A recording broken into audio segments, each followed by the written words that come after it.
Okay, are you willing to repeat that question, or should I just, for the recording? I ask you about 13 month Yeah. and about dark days when doesn't have moon on the sky. Okay. Mhm. So which one's more important to you? The dark days or the 13th moon? Well, I think the Both, dark the both because I think it is have one stems from the other. yes. Does one Okay. stem from the So, I'd be a little more inclined to start with the 13th moon. If you want, we can talk about the dark day. Either Dark one's fine. conjunction. The dark conjunction. Which one would be better for you? And we can Which talk about one both. you, what you want? Let's start with the Doesn't matter. 13th moon. Okay. 13th moon? Okay. Let me get my OneNote up because I don't have all this stuff memorized. That's why I have notes.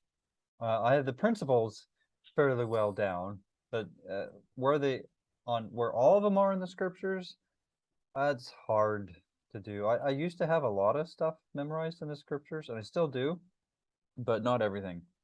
So, the 13th moon. So there's a couple places we can go. Let's go get this. He has a good article on it. And I'm going to use this as the basis to go off of, okay?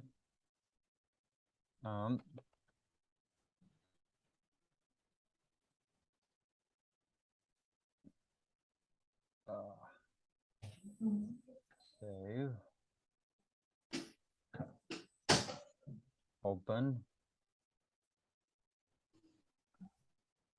Now, just FYI, Troy Miller actually helped convert me to the lunar Sabbath from one of, he has 3 videos that he was recorded a long time ago that like really did it for me. I gotta figure out how to stop share. And so this is from him about the 13th moon, and there's a few others I have. I don't agree with everything from him, but I'm grateful for his hard work. But here's his thing about the 13th moon, which I do agree with here. And so it's an example in the scriptures. Ezekiel saw more than just one wheel in the sky. He also saw and understood the Creator's reality. The 13th moon is located in Scripture naturally, as he says. Anyways, today, calendar based on the moon and the sun requires 13 moons approximately every 3 years. Now, just so you're aware, I've written an app for this, and I completely agree. To get the lunar solar calendar to work, you have to have an occasional 13th moon in today's world. Now, during Noah's time, that was not the case. And we can get into that now or later if you want, but Noah's months were always 30 days and the year was 360. And you can get that from the voyage of Noah on the ark. There's a couple tidbits in there. It talks about the 5 months and the 150 days. And so you just do the math, right? But on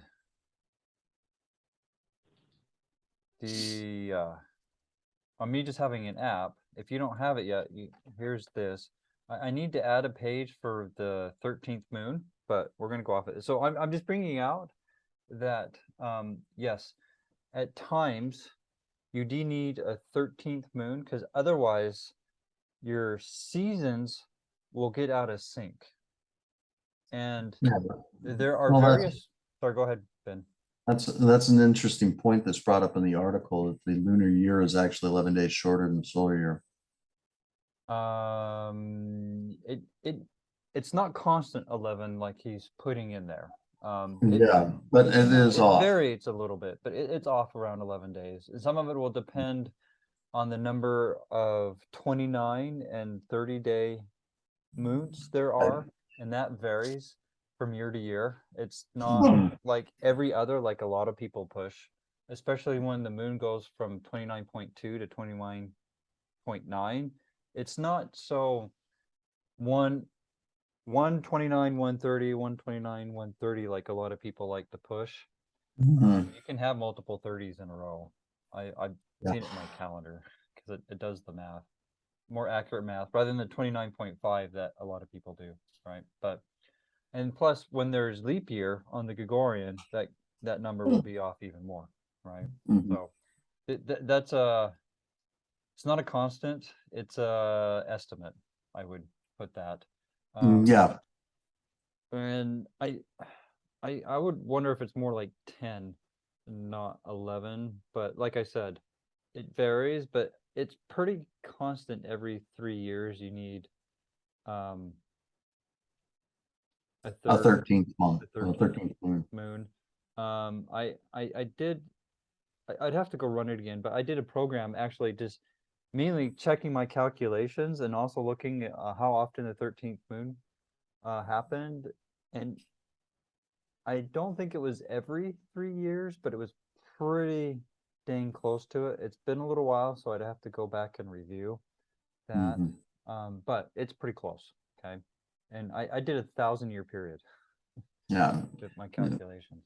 And the importance of the new moon is that it is, in fact, it's one of the three Sabbaths. Correct. And it's also the third type of day, which Mhm. most people don't know about, because it's not on the Gregorian calendar. So, anyways, so on the lunar solar calendar, there's a lot of debates whether if you use barley or the stars to figure out when the year starts. From my research, and even just Genesis 1:14 and 16, use the sun and the moon, period. And on top of that, if you use the stars get out of sync with the seasons, which goes back to my one point. There are scriptures in the Tanakh Old Testament that state when the different festivals, what season they need to be in. Okay. Mm. And without that 13th moon, we will get out of season with that. And if we go by the stars, we'll get out of season with that, because the side rail year, or the year according to the stars, is about 30 minutes longer. I don't remember the exact number. It's close to, it's a little less than 30 It minutes adds longer, up. but anyway, It adds up over time. I can't do this. So it 1 year, it won't make a difference, but over 10, 20, 100,000 years, it makes a big difference. Let's go. I can't do it, DC. You have to go get Mama.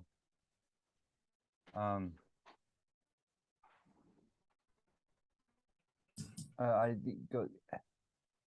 Okay, so dark days. So, I think you mean when the moon is dark, correct? Yes, yes. Okay. So, this gets into some debates also. I go by the dark conjunction as the new moon. Some people go first silver, and that causes a problem of some moons, without saying at 30 days, just start one on again, will be 31 days. Because the visible Days. crescent comes visible at the minimum about 15 and a half hours later than the dark conjunction. But then on top of that, even when that crescent is visible, depending on where the moon is to where your location is, you won't see it, meaning making the month longer if you're waiting for that first crescent, visible first crescent. But anyways, I do believe in the dark conjunction. And I show that on my new moon resource page. I need to update the picture. I found a new picture. I haven't updated it yet. Just One that actually has. Yeah, it's kind of funny.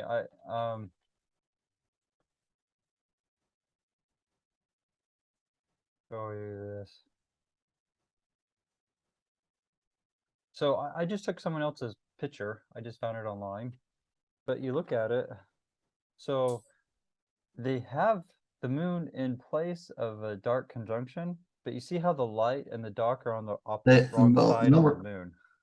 Yeah, because the sun's over there, the light should be on the other side. Yeah, it's just kind of silly. But anyways, so let's pretend the light and the dark is on the opposite side in this picture. But that's the dark moon or the dark day. And so the way I do things, it's just so you can get this.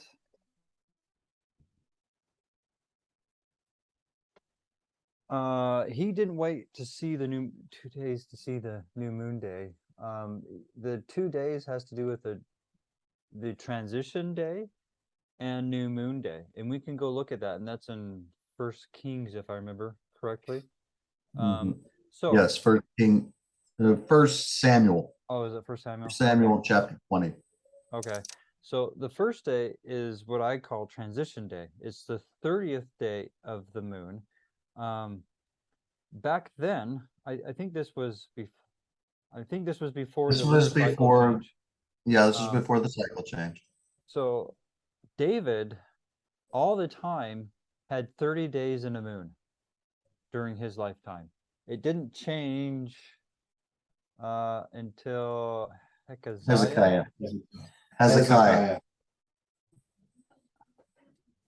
Oh, it would help if I could spell.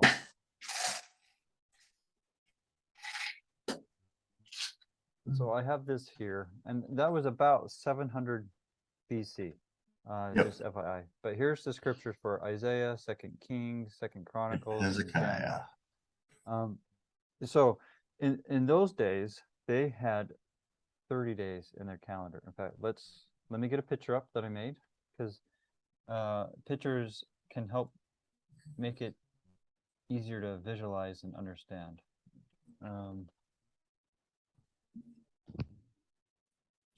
Calendar. I'm going to get mine. So I put my 30 on the right. Or most people put it on the left, which I think confuses people to make them think it's a work day, because it's not in alignment with stop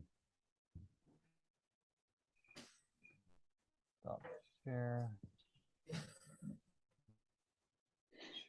Okay. I see myself. That's fine. My son came by too. So this is how I like to visualize it. And on my app, it's my Android app. It's similar to this. But you see here's the new moon day, which is non-work day and a worship day, just like the normal weekly Sabbath, and so is transition day. And so some months have 30 days and some months do not, because of the lunar cycle is not a constant 30 days as it used to be. Hi, Gerald. 1 second. Okay, Gerald, go to Mama.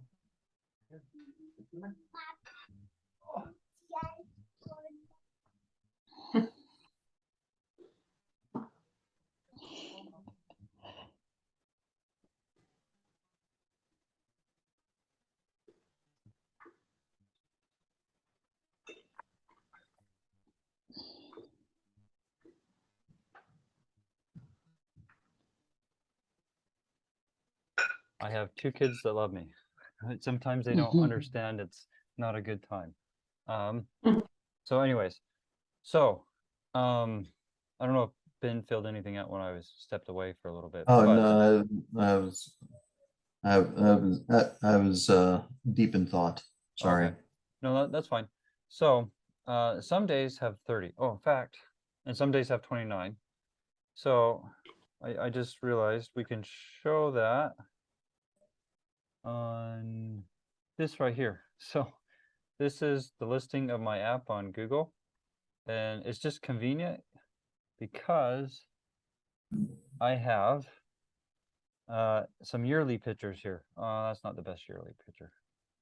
Let's get the lunar.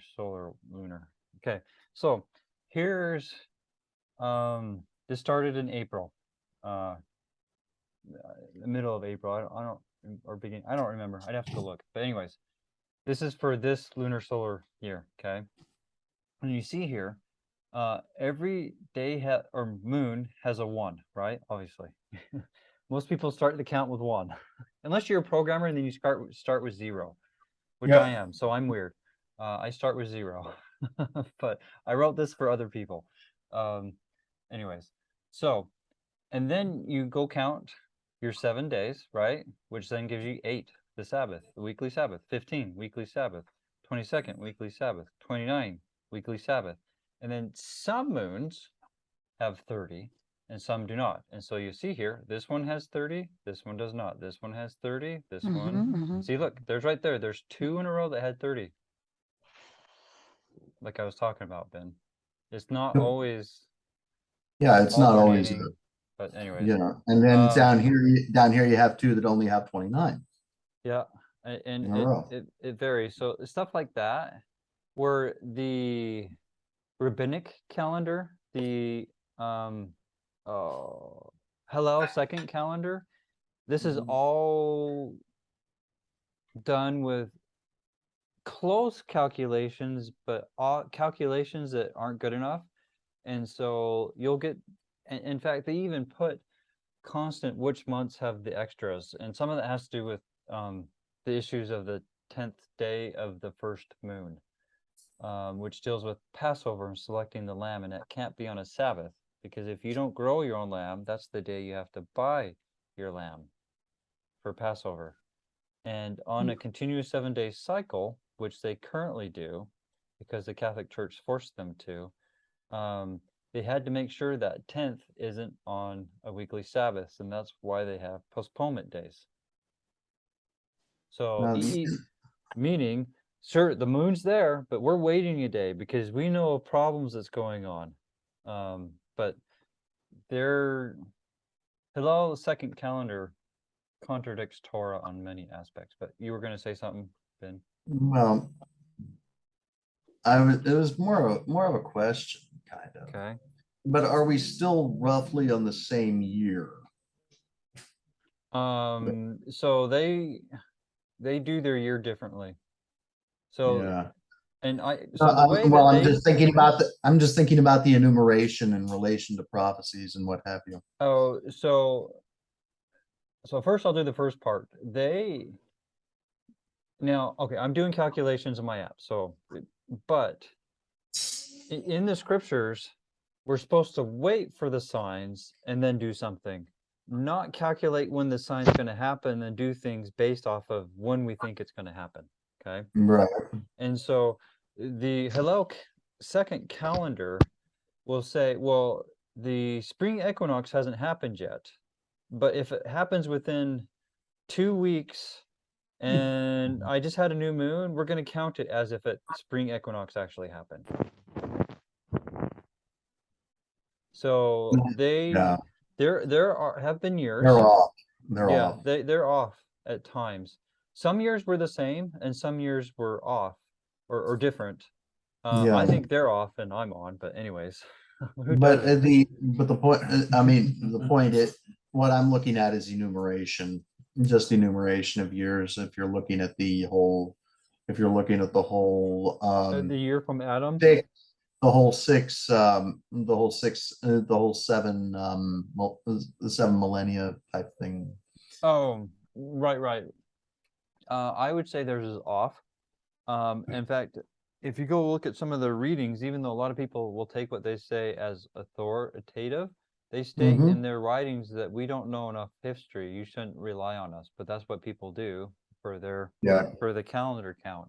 And I'm no expert on what year of the earth we are. It's not something I'm passionate about. There's a lot of arguments on that aspect. I was, for me, it was just a matter of curiosity. Right. What your thoughts were on that? I take them for their word on this one. We're not historians. You're right, and they actually say they get some things wrong. In fact, on top of that, it's those same people who messed with the genealogies that's talked about in the New Testament to try to make it so Yeshua, so they could use twisted scriptures to prove that Yeshua is not the Messiah. So Right. right. I wouldn't trust them on Yeah. your count like most people do. Yeah. Even Messianics, Messianics trust them, which doesn't make sense to me, but I think it's more they just haven't looked into their oral traditions. Where when I first got into Torah, I did some because I didn't know any better, but Yahweh has woken me up to that among many other things, and so they're wrong. I'll just put it that way. That's on this stuff on the year. I mean, we can get more into it. I have a real video I like on that. Two actually. Let me give you references about the genealogies that someone else did, and That'd be interesting. Sorry, go ahead. That'd be interesting to read.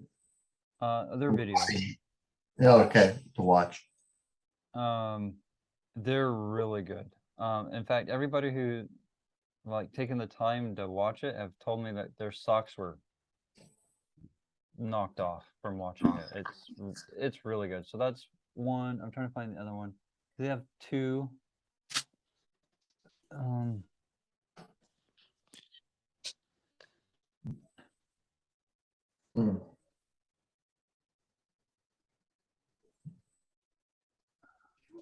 Oh, that's the other one.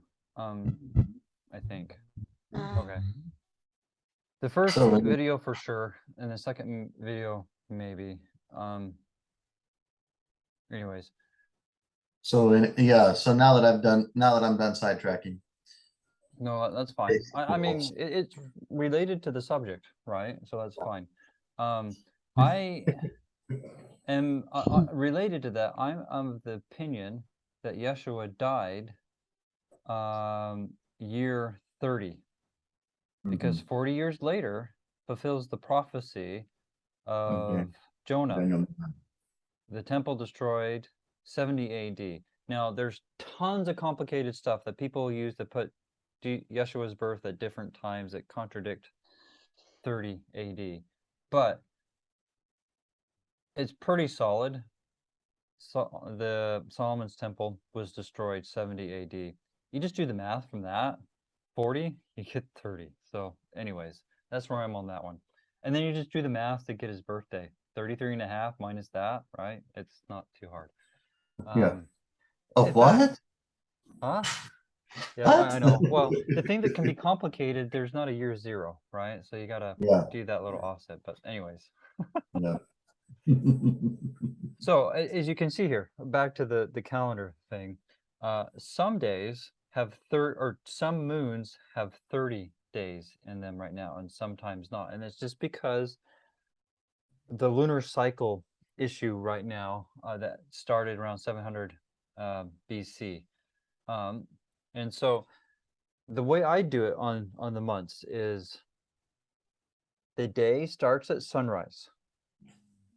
And so day 1 is the first day, or the first sunrise after the dark conjunction happens. That is new moon day. Wait, I don't understand you. Do you count the new moon? It's all day in when was the day, light day, or only after? I count it the sunrise after the dark conjunction. That's the moon day. So I go for the sign, and then when the next day starts, that's when new moon day is. I was thinking it is different, but doesn't matter. I will learn from you. That's how I do it. I've heard of one person that actually has new moon day the day of the conjunction. The reason I have an issue with that, you don't have the sign. You have the sign in the middle of the day. And the way that I believe things should be is you have the sign and then you do it. You don't start it before the sign, because if you have but Jonathan is waiting for new moon all day. he prepare food and everything, and they wait. Because of that, I think like this. Oh yeah, New I Moon I Day don't is know. a full day. I can't. It, Yes. it is a full day. It's just when do you do it? And that's why I'm saying I started the sunrise after the dark conjunction. So, like right here on my Sabbath page, I have a little chart. I have it going off of two locations: Independence, Missouri, which is close to my heart for my faith tradition, and Jerusalem, which everybody knows why why you would want to go off of that. I go off of Independence for my things because, well, I live closer to that, so it works out better. But anyways, so here's the time of the equinox. And so these are under Independence, it's Central Time. Under Jerusalem, it's Jerusalem time. So this is actually the same event, exact same time, just converted into their time zones, okay? After that, the dark conjunction happened about 11 days after that. So I got one sign, I got another sign, and then here's when I start my new year. Friday, April 1st at 7 in the morning, because that's the sunrise after those events. Mhm. And this you go for give or take 24 hours, right? It's not exactly, as you can see here, because from sunrise to sunrise is not always 24 hours. Yes. It's close. It just, the seasons change it. And with the mechanical clocks that have been... I have a Jewish watch. How they are count time. I can't express myself. are you talking about the Julian calendar? Is that what you're trying to say? Or are you No, talking no, a they have sundial? what? Clock, yes. They have time or from 24 hours. But it is dark, sometimes is more, and sometimes is day more. Right. Just depending on the season that you're in. Yes. Yes, And yes. the hours were counted by a sundial, which divided the sunrise to sunset to 12 hours, but not Uh, constant 12 hours as we think about it now with our mechanical clocks, right? Mechanical clock has changed the way we think of time. And then you have sunrise to sunrise, and that's New Moon Day. So depending on how close this is, because the moon, the very soonest that you can see a sliver on the moon is 15 and a half hours, give or take, okay? And some of it varies on how long the current cycle is and stuff like that, but the shortest that any man has been recorded as seeing it is about 15 and a half hours, okay? So from our eyes, it looks dark for like almost, what is that? 3/4 of a day, almost. No, not 3/4. No, that's about 3/4. 2/3. 2/3. I mean, I think that's more what I was thinking. I was thinking 2/3. Let's do 15.5 divided by 24. I did something wrong. 15.5 divided by 24. Yeah, that's more like 2/3. You're right. So about 2/3 of New Moon Day, or more, depending on your location, it will look dark because our visual eyes can't see it. Now, that's just on our eyes. Now, if you get modern technology, it can see it sooner than that, right? Because the moon is only a full dark conjunction for an instant. Just like a tire in your car, the very one piece of your tire is touching the ground only for an instant, because as soon as it touches, it's no longer there anymore because you're going forward, right? That's the same thing with the moon and when it's actually dark per se. It's only dark for an instant. It's just our eyes can't see it because of our there's not enough resolution in our eyes to see it, and we don't have eagle eyes. so maybe the eagle can see it sooner. Anyways.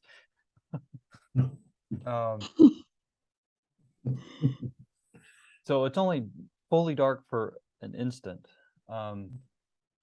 But as soon as our eyes can see, it's about 15.5 hours after. So it's never dark for a full day, ever, even with the part that we can see. Now, depending where your location is, you might not know if it is dark or not because you can't see the moon. But if you're counting someone, just anybody on the whole earth, someone can see it and see it's there at about 15.5 hours after. Does that help clear the dark day up a little bit? Yeah, okay. Yes, All right. yes. So on this page, Sabbath's page, if you're interested, I give all these numbers to tell you why I'm at where I'm at. Because I give you the spring equinox, the first new moon, and then I give you all the sunrise and sunsets, and then like on the second moon, here's my second conjunction of the year, and then here's the first sunset after that. First sunrise. Or first sunrise, sorry. Yes, first sunrise. And as you can see here, the first moon of this lunar solar year had a transition day, so 30 days. Which is a non-work day and a worship day. Just like new moon and weekly Sabbath. So in the scriptures, this is where a lot of people who don't understand lunar Sabbatarians, the scriptures say work 6 days and the rest. It never states how many days that rest will be. In Noah's time, it was 1 or 3. In our time, it's 1, 2, or 3. Because sometimes we have transition days and sometimes we don't. Now, in David's day, it was 1 or 3 because it was before the lunar cycle change. And so it was always 4 times, it was 1, and then it was 3. Then another 4 times of 1, and then another 1 of 3. Yep. And Jesus Christ practiced a lunar Sabbath. Correct.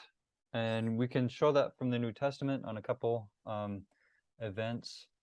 I think one is when he was doing tabernacles, right, in the New Testament.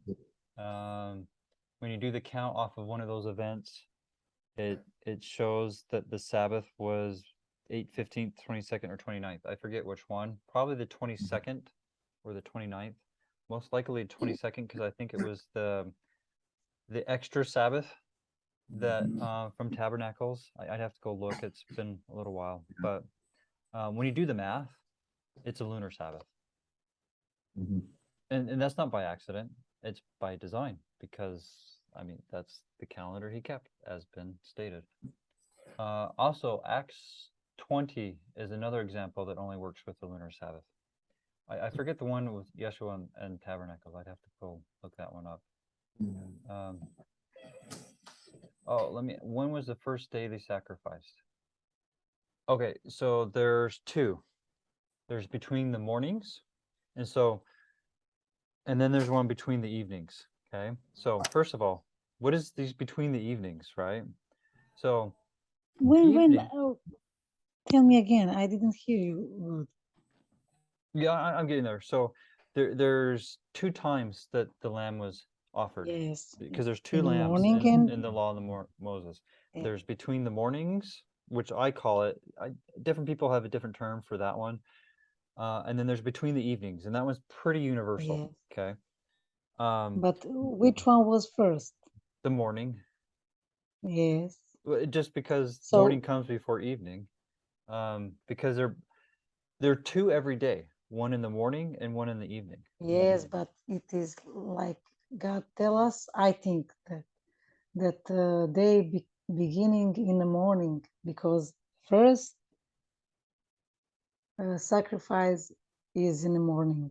I think like that. I can't explain why I think like that, but it is in my I think heart. you're saying that is telling you that the day starts in the morning. Is that what you're saying? Yes, yes, yes. Yeah, I I agree with didn't you on think that. that before. I think that last time.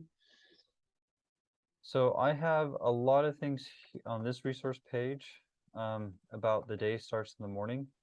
I have these two links, highlights from sunrise or sunset, is based on the Bible. This one's based on the Book of Mormon. Undiscovered Sabbath secrets based on. No, I don't read Mormons. No, that's fine. But this one's Bible. This one's Bible. This one Okay. is a presentation I did based on the Bible. Here I talked about various issues.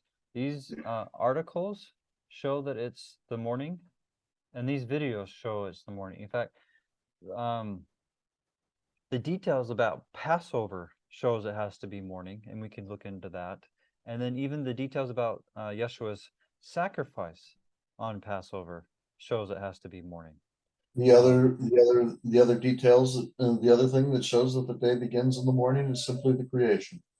Yeah, and then another one that shows it too is his resurrection. Yes. Mhm. Yes. So I have a lot on here and the inclusive time here on that issue, and that shows it has to be morning also to have the 3 days and 3 nights and happen on a feast of first fruits, because he's the first fruit that was resurrected and went back First to fruits of them that the slept. Father. Yep. So the only way to get that to work on first fruits, which is prophetic, these appointed times are teaching tools and are prophetic. And it's when he does his appointed things are on these specific days. They're not random. So anyways, the inclusive time resource page gets into details how there's multiple scriptures in the Old Testament that only work if you use inclusive time, like the Hebrews use, and not exclusive time as us Hellenistics use. And so it's a different way of thinking, but it does work. And so, for example, people will give the Catholics a hard time for Good Friday and Resurrection Sunday, right? Because of the 3 days and 3 nights, but that's actually correct. Now, they're using the wrong calendar, but they have the right number of days. Okay. But the thing is, most people don't know about inclusive time and how it's actually used by the Hebrews in the Hebrew scriptures. And so that confuses a lot of people. But anyway, so here's like just a little picture of what someone did. Yeshua died before the evening. In fact, he died between the evenings, right? Anyways, so that any portion of the day counts as a full day. So there's 1 day, 2 day, 3 days, and then 3 nights. He rose in the evening. 1, 2, 3. 3 days and 3 nights. Wait. He was arrested. He was I arrested the will day before write. Passover. He was arrested on the Yes, 13th. but he was not in the grave 3 days and 3 nights. Yeah, he was. So he was arrested in the was- evening of the 13th. I will write to you because I can't explain with the speech. Okay, yeah, sure. Go ahead and write it, and we'll read it. Mm-hmm. But while You you're can writing it, I guess I'll talk. But he was arrested on the evening of the 13th and had the bad trial in the evening of the 13th. They then started doing and parading to the politicians to Rome the 14th in the morning, and went all through that. And then with all end of it, he died during the day on the 14th between the evenings. So give or take around 3. And so that would count as it, because of inclusive time, even 1 minute part of the day would count as one full day. In fact, I think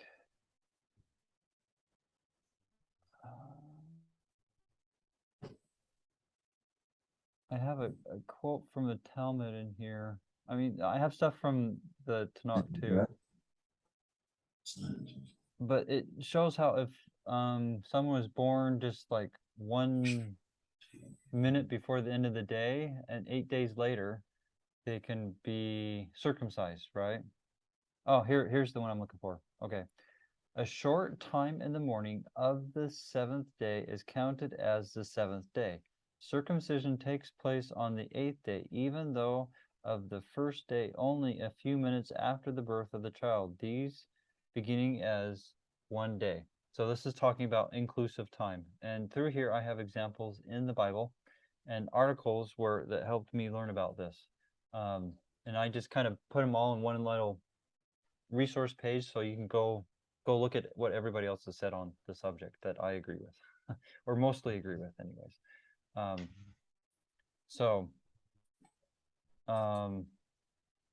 Philo brings it out. New Testament brings it out. Old Testament Kings brings it out. 2 Kings brings it out. Older commentary brings it out. Anyways, there's a lot of things there. So let's go look at your message. Have you noticed what the angel said? Why you seek the living among the dead? Said there are 12 hours in the night, and well, actually it's 12. Oh, now I'm forgetting the word. Watches. There's 4 watches in the night. This is from the Biblia. This is from the Biblia. Yeah, I don't. Where's it said in the 12 Bible? Does it days. say 12 hours in the night? Yes, yes.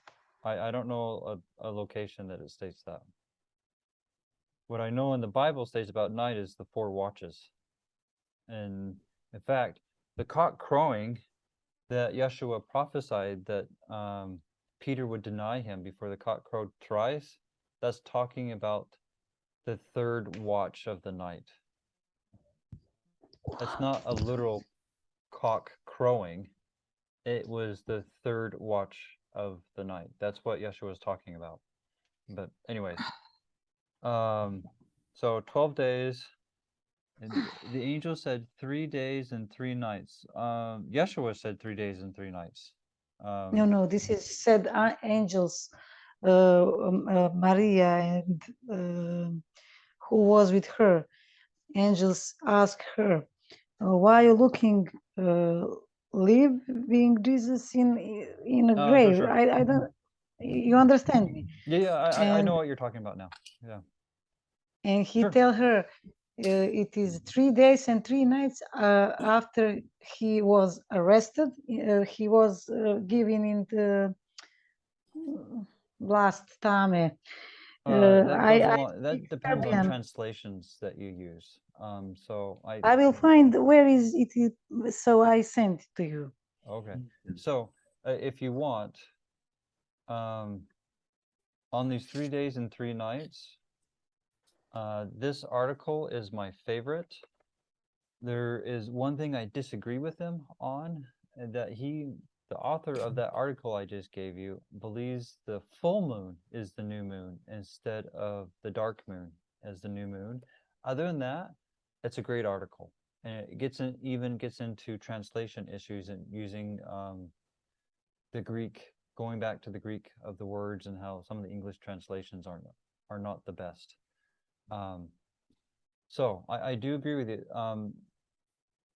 Some accounts and some translations will contradict what I'm just saying right now. But if you go to the Greek, it goes along with what I am saying. But there's a lot of places that translations, you get translator bias quite heavily in some areas and a little bit in other areas. So, yeah. But if you get the verse, we can go to Bible Hub and look it up and see what's going on. I don't have all the ins and outs memorized, but if you want, the 3 days and 3 nights sign of Jonah is my favorite one for this issue. And because we can just look at it real quick. He gets into the translation issues. See, translation error found, and he just gets into it, solving the riddle, because in various translations, the different accounts sound like that they're contradicting each other on the Luke 3 days 20 and 3 nights. Luke 24 is one of the references that she may be talking about. No, I think it is not in Luke. Maybe Matthew then. Maybe. If I remember It right, is- there's it is- 4 of them, and like in one of them, it talks about how they went to him in the morning, right? Making it sound like it's the next day. I think a better understanding is the 4th watch, aka the morning watch of the night, which is actually what you get in Genesis also. It calls that 4th watch morning. Sometimes it's called dawn, depending on the translator. Those are the 2 names it goes by, is dawn, because Okay, that's when dawn so happens. And so Matthew 28 is the one where the angel speaks to them, that Luke is the one that mentions the 3 days. Matthew 28, the angel speaks. Luke 24 mentions the 3 days. All right, let's go look at it real quick.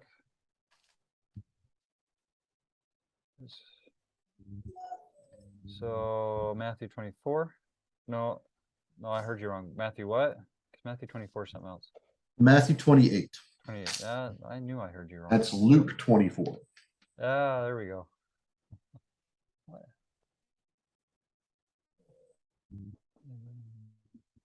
So I don't forget Luke 24.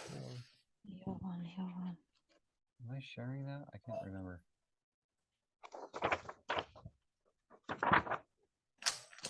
Luke 24. Okay.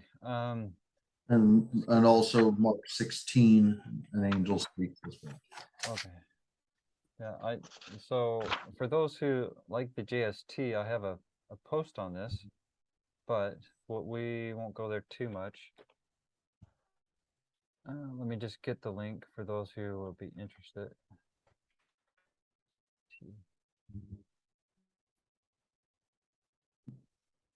So there's a little post I have on it, but it doesn't get into these specific details. It gets into some JST and the angels and the sentinels, but from the garden. But anyways, for those who are interested, so it was Mark 16. I'm crazy woman. I will gonna find that. It's, you know, sometimes I use search to remember where scripture is, or I'll go into my notes, my OneNote that I have. It's hard to remember everything. So it's not because you're crazy. It's because you have a normal life too. You have kids you take care of, which is a very important thing to do. Okay, so don't worry about it. So which one do you want to look at first? Matthew 28, Luke 24, or Mark 16? I don't know where is it, because he said, but I can't express in English.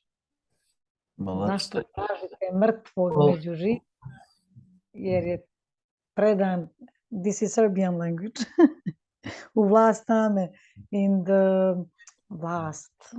Well, in a darkness, he will be put in a darkness, and he will resurrect the 3rd day. Okay. So the one about 3 days is in Luke 24. Okay, so let's go look at that then. Which verse, Matt? I mean, Ben, sorry. Okay, Luke 24. It's starting. Let's go ahead and start right at the beginning. Hey, yes, it is in Luke. Now, upon the first day of the week, very early in the morning, they came in onto the sepulchre, bringing spices. Real quick, the first day of the week is the 16th. No, yeah, it's the 16th. Okay. Right? He died on resurrected. Yeah, this is the day he got resurrected. Now they find the empty tomb. Remember when he was talked to you when he was in Galilee, that Son of Man, he must be given a. That you're talking about the road to Emmaus. Yeah, Rhodomaeus Luke is, 24, that's it. 7. Rhodomaeus is Acts. Acts. No, the road to Emmaus is not an act. No. Oh no, yeah, It's that's Luke 24. that's- It is in Luke 24. Okay. 7, I think. And starting in 7. verse 13. Starting in verse 13. okay. And behold, okay, and behold, two of them went that same day to a village called Emmaus, which was from Jerusalem about 80 furlongs. And they walked together and they talked together of all these things which had happened. And it came to pass that while they communed together and reasoned, Jesus himself drew near and went with them. But their eyes were holden that they should not know him. And he said unto them, what manner of communications are these that ye have one to another as ye walk and are sad? And one of them said, whose name was Cleopas, answering said unto him, art thou only a stranger in Jerusalem, and hast not known the things which are come to pass there in these days? He said unto him, what things? And they said unto him, concerning Jesus of Nazareth, which was a prophet, mighty in deed and word before God and all the people, and how the chief priests and our rulers delivered him to be condemned to death and have crucified him. But we trusted that it had been he which should have redeemed Israel. And beside all this, today is the third day since these things were done. Yea, and certain women also of our company made us astonished, which were early at the sepulchre. And when they found not his body, they came, saying that they had also seen a vision of angels, which he said that he was alive. And certain of them which were with us, went to the sepulchre, and found it even so as the women had said, but him they saw not. And he said unto them, O fools, and slow of heart to believe all that the prophets have spoken. Ought not Christ to have suffered these things and to enter into his glory? Okay, and so go up. And beginning at Moses and all the prophets, he expounded unto them the scriptures. Okay, that's not talking about the third day, but the third day, verse 7. There's this Third day is verse 7. Okay. The third day Let's go to is 7. verse 7, but that's not on the road to Emmaus. That is actually Saying the Son that's of actually Man to the must ladies be at the delivered sepulchre. into the hands of the At the sinful man sepulchre. and be Yeah. sacrificed. Sure, And sure. So this one says third day. This one doesn't say yes, 3 days and but 3 he nights. must, but listen to me very carefully. The Son of Man must be delivered into the hands, and third day from that moment he will up again. You understand? Again, inclusive time. It still is the third day by inclusive time. Yes, So- it is the third, but not from he was in grave, but he was in delivered into Yeah, I see what you're saying. So the question is, Can you Oh, I see. what does Yeah. delivered mean to? Does that mean when he went for judgment or when he was delivered to death? No, God put him in the hands of the people. So- Because have some Yeah, I words see what in you're getting at. Is theology. what is delivered pointing to when they took him from like He's the in garden, heaven. or was it when he started being judged, or when he was killed? So let's go look at Bible Hub. 'Cause English Together it translations is aren't three always the best, and sometimes they have good commentaries also. But I believe that's pointing to when he was put to death. I Luke- understand where you're coming from though. But let's go look at some into this verse deeper. Okay. 24. And it was 7. Yes. Whoops. I'm from Montenegro. I speak Serbian language, and it is very hard for me to speak. No, that's and fine. You did fine. So if you want, you can go look at this later. So Okay. so here's the Berean Standard Bible. So there's a lot of different translations, even just English. There's hundreds of them.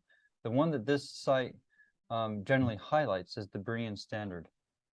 Thou, Son of Man, must be delivered into the hands of sinful men and be crucified, and on the third day rise again.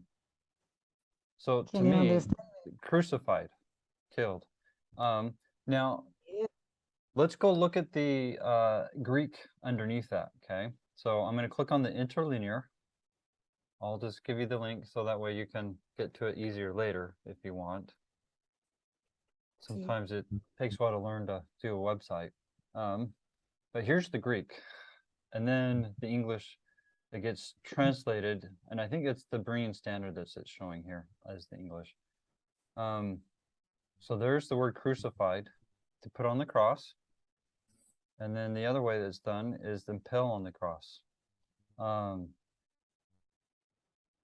So But to I be think delivered, was arrested when they, because they can't arrest him before it was the God will. When God said, now he was delivered. Can you understand me? I hear you, but you're forgetting about the part of crucified. Because there's Yes. two things. He's delivered and crucified. You're And focusing on then- one part of the and But instead I of both think parts of that the is and. Delivered. So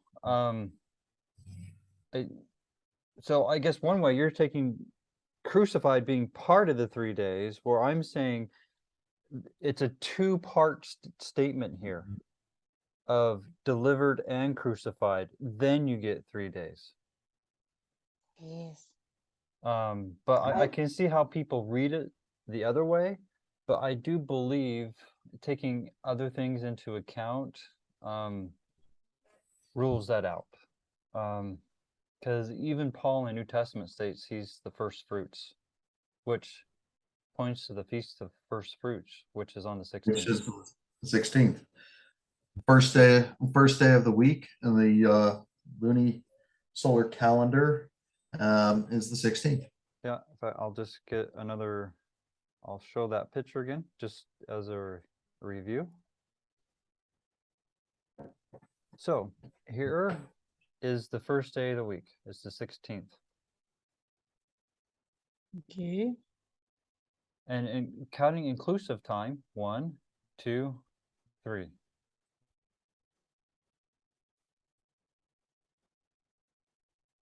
Now, if you count exclusive time, it has to be the 13th, is when he was put to death. But the Hebrews, and I can show from history and scriptures, did inclusive time, 1, 2, 3, and that is first fruits, which makes first fruits prophetic. Well, It makes it makes Passover prophetic. But did you notice that Pharisees, they didn't eat Pascha when they are arrested Jesus? So Last Supper was not Passover. Hell, it was not. No, the Last Supper was on the evening of the 13th. It was not on the 14th.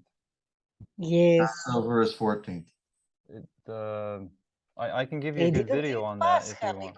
Because it was not Pascha when they are arrested Jesus. Yeah, it was the 13th. Yes, and I know the 13th. Yes. And the day starts at sunrise, so it was still the 13th when they came to arrest him. In fact, just not that this matters, but I actually do this. There's a Jewish tradition that you stay up the night before Passover. Mm-hmm. And Peter, although that was the tradition, it's not a commandment. This is tradition, but it's one that I actually do. I stay up all night the 13th. Just like Peter was asked to do. Part of the reason I think that Yeshua was kind of upset with him is that this was a long-standing tradition for people like him to stay up all night, and then yet he couldn't do it. So 14th is Passover. The Savior being crucified on the 14th makes Passover very prophetic. right. 15th is the beginning of the Feast of Unleavened Bread. And it's also a Sabbath, right? That's why they had to take him off the cross. Yeah. And then And they 16th, couldn't go do spices on that day either because it was the Sabbath, and 16th is first fruits. right? But they could do spices then because it's still a work day, despite some of the false traditions. Right. I work 16 through 21 on the first moon.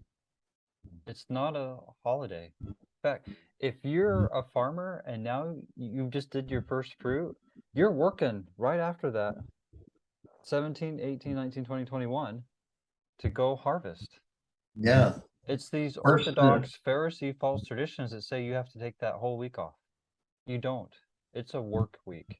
Now, you don't work on the 22nd because that's a Sabbath and it's the extended holiday, just like during Tabernacles. Also. Yeah, it's the end. It's the end of the. It's the final day of the Feast of Unleavened Bread. Right. It's the 8th day. In fact, Yeah. there's Jewish traditions how the 8th day points to the Sabbath. Look at that. Look at the first Sabbath of the moon. It's the 8th. And these traditions with unleavened bread and tabernacle, the 8th day, and it being a day of non-work and worship, it's because it's the Sabbath. Anyways, it fits. It all fits with the lunar solar calendar. It does not fit with the Gregorian continuous 7-day calendar because it just messes it up. But anyways, more trying to just point out the 3 days, 14, 15, 16. Yeshua died on Passover, 14, right? And Feast of Unleavened Bread starts on the 15th, but unleavened, first fruits is kind of part of this. It's in the first day of the week, 16th. And it's because that's when he rose. He was the first fruit of the dead. 1, 2, 3. Even the verses that we read said the first day of the week. Look, first day of the week, 16. And so we see that the spring festivals here all have a fulfillment. Now, he said a fulfillment on purpose, and I'm Yes. re-emphasizing that on purpose. They have a fulfillment in the death and resurrection of Jesus Christ. And the 10th, since we're kind of talking about this, is a fulfillment also because that's when he came to Jerusalem, and that's when we're supposed to select the lamb. Now, here's another interesting point. Yeshua came in the 4th millennium, which represents the 4th day, right? The sun, the son of righteousness, okay? Now you go count back. So Yeshua was slain before the foundation of the world. We selected Yeshua before we came down. When do we select the lamb? The day that represents before we came. 4th millennium, 3rd millennium, 2nd millennium, 1st millennium, before the world, before the foundations of the world. That's why we select the lamb on the 10th. It points us to him because he was slain before the foundations of the world. Anyways, the 10th is prophetic also. And the 10th can't be a Sabbath. So that also proves the lunar Sabbath. But anyways. But I sincerely, go read that one article. The first one on my resource page about the inclusive time. What's this one? Oh no, not that one. I have too many windows. I'm always researching. That's good and bad. It makes my computer slow because I have a lot of browsers open. But seriously, go read this one, 3 days and 3 nights for the sign of Jonah. He's talking about the 3 days portion. And earlier in the call, we talked about the 40 years too. And so Jonah, when he went around the city, he went around preaching for 3 days. Just like Yeshua preached in hell for 3 days. But anyways, there's a lot to this. And then there's also the the time that Yeshua spent time preaching, the 3 years, and the Jonah the 3 days. So there's a lot more to this prophecy than a lot of people know of, the 3 days and 3 nights. In fact, it's interesting here. I'll just say this one. So in scriptures, the sea beast represents apostasy, right? Jonah got swallowed up by the sea beast, the great fish, when he sinned and was actually fleeing away from Yahweh. It was when he repented that then the fish threw him out, just like the hard-hearted people will reject the broken heart and contrite spirit people. They will reject them. They'll throw them out, just like the fish threw out Jonah. These histories in the Old Testament teach so much when you actually really analyze and think about them. Because I just taught repentance from Jonah and the whale, right? And also part of that, what put him in there is that he wouldn't pray. For those who believe in the Book of Mormon, what is it? 2 Nephi, is it 31? Says, or was it 32? It says if you haven't thought to pray, you should, or if you feel like you shouldn't pray, Yeah, you should, 32. or something like that. I 32. think that's 32. Yes. I'm pretty sure that's 2 Nephi 30. Anyway, it's right there in story of Jonah and the whale. Sorry, go ahead, Kelsey. Oh, I was just going to say he chastises the brother of Jared for not praying, right? Yes, he did. A lot. Well, he technically chastises him for not calling upon the name of the Lord. I don't imagine that you have a sudden change. It's hard for me to imagine that you have a sudden change of heart, start praying all of a sudden, and then get brought into the presence of the Lord. That's something that's hard for me to imagine. It was years later. It wasn't instant that he stopped praying. It was a slow degradation. I think it was a slow degrading of the habit of prayer. But I do understand it doesn't quite say it that way. So how do we really read those? Calling upon the name of the Lord and prayer are not synonymous. There's more to calling upon the name of the Lord than just praying. Okay. We should study that together maybe next time. Yeah. I would be interested in learning more on that. Because I lean towards prayer, but I'll be honest, I'm undecided. But anyways, there's a lot of things I want to research more on. It's just there's only so many hours in the day, right? So, anyways, there's a lot to Jonah. In fact, even the worm has to points to Christ when you deal with it. If you really start looking into this stuff. But anyways, I'm getting off subject again. Sorry. Squirrel. Yeah, squirrel. But some of these squirrels are cool. Yeah. But so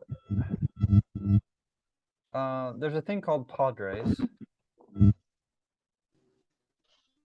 and basically it's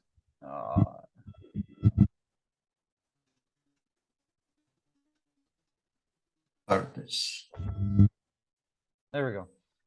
Where there's depth and meaning. I have some resources here if you guys want. There's debate if it's 2 levels or 4 levels. I go back and forth on that. Anyways, but there's multiple levels in the scriptures. Like I just showed some right there, right? Jonah and the whale and the worm even. So, yeah. Yes. Right. Your experience is feedback, Stephen. Here, let me mute and let's see if it goes away. Hold on.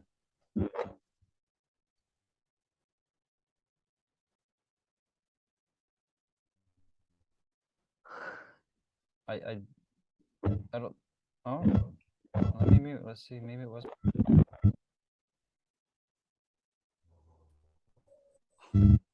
Maybe it is me, but I don't know why, because I have the mic here and the headphones here. So.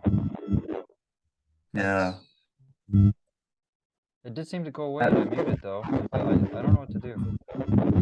Yeah. Um. No. Yeah. That's strange. Well, maybe if we've answered pretty good those questions, maybe we can take a break for a little bit so we can do sacrament, and then we can go back into the scripture stuff. Okay. Okay. So I'm gonna stop share and. Okay, so I think that's a beautiful song. It's one of my favorites. But a couple things I'll just bring out. We don't want to spend too much time on that song. But your name is like honey. Honey is symbolic of Torah. Name is character. Now, in the Hebrew tradition, you are named after your characteristics, your attributes, your behavior. Also, in the 1828 Dictionary of Name, it shows that also. Well, just for an example of that, when Gideon destroyed the statues of Baal, he was renamed Yarubaal. Oh, I didn't know that one. So that's a perfect example for that. Thank you. Your reputation, character. Now, so your name, she's talking about Yeshua. Your behavior is based upon Torah. That is why his name, character, tastes like honey. Also, you're like water to my soul. One of the symbolic meanings of water is revelation. Mm-hmm. And if we ever talk about baptism, I need to do a post on Water. this. That's why you're Living water. baptized in water. We are to immerse ourselves in Yeshua's revelations, aka live by every word that proceeds out of the mouth of Yahweh. The baptism, the actual physical act, if you actually look at it, is symbolic of what you promised to do. So that there's no misunderstanding of what's going on. Well, if you study anyways, because I didn't know that growing up in the LDS church. They don't teach that. So I believe I have blood of Ephraim in me, but I grew up a Gentile and I eat only kosher foods. And I have a resource page for that if you want. In fact, I believe the kosher law is a sub-law of thou shalt not murder. Because if you eat poisonous food, you are slowly murdering yourself. But anyways, and so I have a lot in here. There are some scientific ones. So there's a scientific one. I think I have two. There. The other one's better. Oh no, there's three. Or anyways, these ones by Walter Vies, the science ones from Walter Vies are really good. I didn't grow up following the kosher law. It's something I came to later. But even when I wasn't kosher, I didn't like the big ones anyways. Like, you know, pig and pork, I wasn't big in. Shrimp and crab and lobster, I wasn't big into. So it was pretty easy for me. So yeah, I do kosher now. I have for quite a few years. And I have some stuff on here for Mark 7 that a lot of people have issues with. I actually I have a post that's almost done that talks about Acts 10 about Peter's dream. So yeah, it's in fact along that lines, people in prophecy and just in general are related to animals, just like in Peter's dream. So it's nothing new. The people being referred to as animals. It's in the Tanakh. I mean, there's the mascots of the Israelites. There's the Daniel's prophecies that relates to the different kingdoms as animals. So it's nothing new. Donkeys. I'm a donkey. I won't get into that one. But mankind is a donkey. In fact, in most Pinocchios, they even use this imagery. When Pinocchio is being bad, he turns into a donkey, into a jackass. And it is a jackass that took Yeshua to the city to then be crucified, right? And you know that who did that? I did that. I did. I'm sorry. But he did it willingly for me. So, anyways, if people really understand the scriptures, there's no issue with Peter's vision and animals. We people are animals, all throughout the scriptures, all over. So, anyways, that was the main point. And those who are Brighamites, you should listen to what your leaders teach you. Don't eat pig or pork, just as your leaders used to teach. Those three right there. But anyways, oh, here's a little thing about Padre, since we talked a little bit also. The kosher animals, like the cow, they have 4 stomachs, right? And basically you chew it, you swallow it, and then you throw it up and you chew it again. And then you swallow it again. You throw it up and chew it again. Chewing is symbolic of thinking. Well, this is ruminating. Yeah. Is the word that is used. And it's interesting how that is often used when you're talking about thinking deeply upon a topic. So the fact that the ruminators are what we eat is an indicator that we too ought to ruminate upon the word of God. Yes, exactly. And so even what we're supposed to eat tells us that we need to revisit the scriptures all the time. In fact, part of the thing about unleavened bread, since we talked about the holidays a little bit, is to let go of the teachings of the Pharisees, so that way we can let in Yahweh's leaven to teach us. Because if we have false traditions that we stay with, guess what? It keeps us from accepting true teachings, because we think this tells us that we got from these false traditions of men, tells us that we shouldn't listen to this truth because we think it's wrong, because we've held on to what actually is false. And that's why every year we're supposed to go reread the scriptures, and just reread them with a fresh eye all the time. So. Well, the interesting thing about the Feast of Unleavened Bread reminds us that we are to remove from our lives the unhealthy leaven, the unhealthy doctrines, the unhealthy, that which is not of God. So on that point, a lot of people think you have to get rid of all leaven. That's not possible, because there's leaven in the air. The white stuff on grapes, when you go to buy them from the grocery store, that's leaven. So the leaven it's talking about is the bread starter. And what is the word of God? It's bread. And so you're supposed to get rid of the bad bread of man. Yep. The teachings of men. The things that you start with, the bread starter, right? That's the leaven we're supposed to get rid of. Because that's what you start with. And that's what you base everything off of. And if you're basing it off the wrong thing, you'll reject the truth. But if it helps you to clean your house, you can feel free to sweep everything.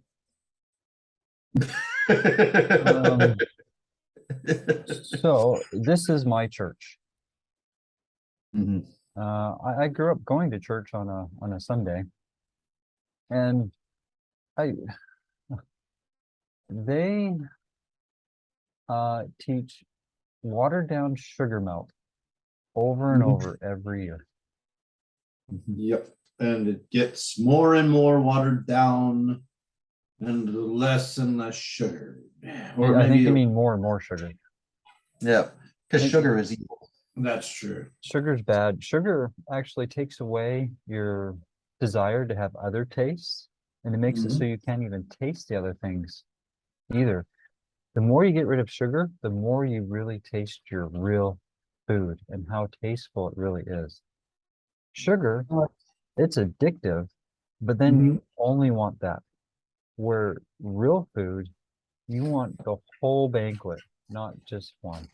Just like we're supposed to study all of Yahweh's words, not just snippets here and there that they do at church to proof text what they believe instead of really getting into the real details. But anyways, Yes.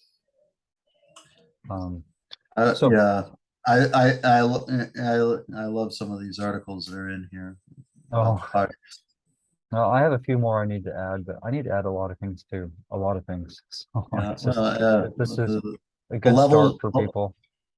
the levels of meaning in scriptures is something that I ponder on a lot. Different. How many levels are there? Yeah, we go into- That's where I like know it. some I people like- fight over that one. I can see Yeah. 2 or 4. And Yeah. I go back and forth. I'm not going to get into that fight, but that's just not what I'm going to work. But on that point, then you're like this. So those in the restoration tradition, let's go get this real quick.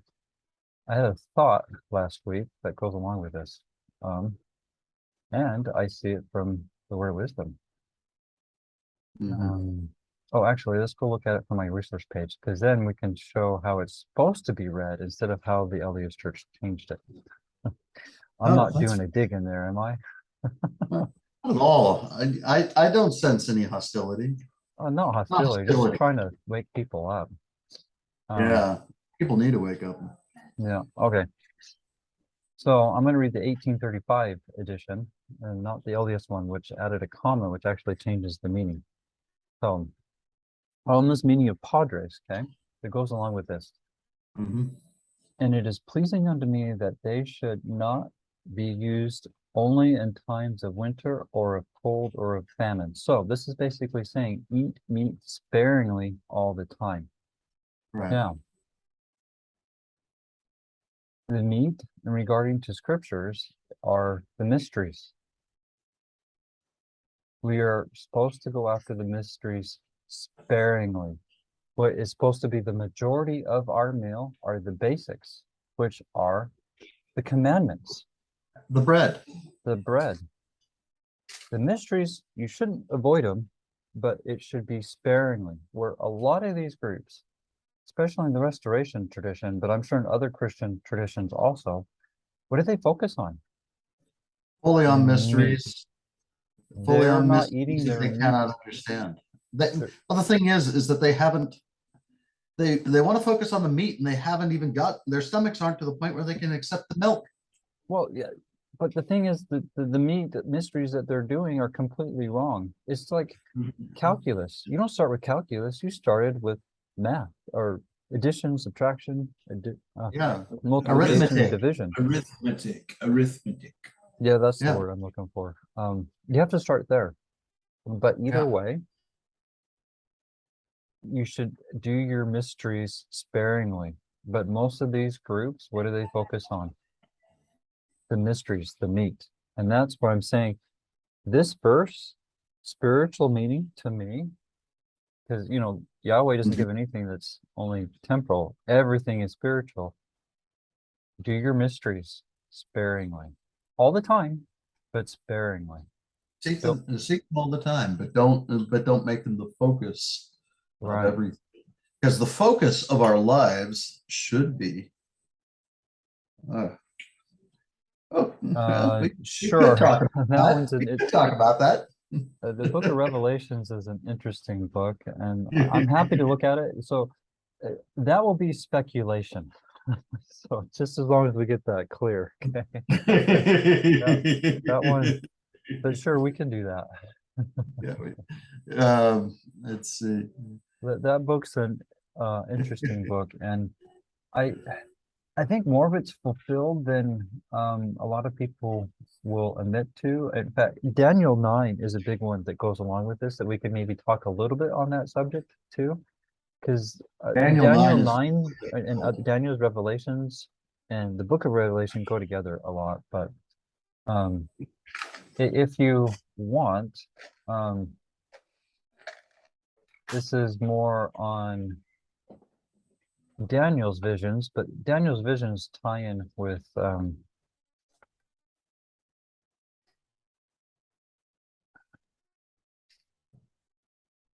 so I did this commentary on Charlie and the Chocolate Factory, but the reason I'm bringing it up is because it's about the 5 kingdoms from Daniel and the book of Revelations. Now that's not everything in the book of Revelations, but that is it is part of it. So you might want to watch this. It's 3.5 hours, so it's a little long, but I show how they're putting that. It has the Babylon and the 5 kingdoms from Daniel and the book of Revelation in it, which relates to the book of Revelations that you brought up. So you might find it interesting. And I like it, but I did it. You might be a little biased. Yeah, I'm a little biased, but I'll just give you one scene. So in the newer edition, when I'm forgetting his name, the factory owner's name. Willy Wonka. Yeah, when Willy Wonka comes out, he comes out with big glasses, right? Which looks like bug's eyes. Beelzebub, Lord of the Flies. That's another name for Satan, because that's who he represents. But anyways, I'll leave it at that. They did a lot of imagery really well in there. I mean, they're mocking God in it, so that part's bad. But how they did it, they were very creative and very well done. It's just they're working for the wrong side. So, anyways, if you want, Yeah, I find it. Hollywood's good for that. Hollywood's good for that. Oh yeah, yeah. Another one I have on that, if you want. Do these Satanists, do they read the scriptures, or do they have their own scriptures? know Do you the know? Oh, they scripture. read them. They know the They know them better scriptures. than most believers. Okay. Yeah, most believers Go are watch some of remarkably these things. ignorant of the Like scripture. in the Grinch, they make a big deal how the Grinch's teeth are done, and even in Charlie the Chocolate Factory they do it. That's from the Mhm. Tanakh. They read their scriptures. They know what they're doing, and they're mocking on purpose. Okay. So here's another one about the 5 kingdoms. This one's only 30 minutes. So this was done by Lindsay Sterling. Those in the restoration tradition will know her, right? Because of LDS Brighamites. You might not know her, but she's getting kind of famous, so you might know of her. It's a nice song, but the imagery is the 5 kingdoms from Daniel and Book of Revelations also. So it's a common theme. So anyways. So who are the 5 kingdoms that Daniel's talking about? So it's Babylon, Okay. Babylon, Persia, Medo-Persia. Medo-Persia, Greece, Rome, and the one that's coming. Mystery Babylon. Yeah, Mystery Babylon is going to be the last Mystery one. Babylon. But it's the 5th kingdom. Different people call it by different names, but because Mystery Babylon, it's a more restoration of Nimrod's, because that's in the tower. That's where all this stuff started. Yeah, just Since like the flood, right? I mean, it was around before, but since the flood, it's been. Yeah, so just like God is always trying to restore his truth, Satan is also always trying to bring in the fullness of what he does. Correct. Yeah, he's always trying to pervert. Mhm. In fact, This is the fight that This is a fight that's been going on since before the foundation of the world. yeah, that's what the war is about. Mhm. which basically at the end he would not be successful. This is correct. You were right, John. Yeah, it's just the same old thing. over and over and over again. Nothing new under the sun. Yeah, and most of these movies from Hollywood are retelling the same story from their point of view and narrative, that they're the good guys and Yahweh is the bad guy. And my most recent one is Hunchback of Notre Dame. It gets into that. And there's one I saw recently, now I can't remember the name, but they had, so I don't like Christmas, okay? But my wife does, and she's my flesh. But she asked me to download the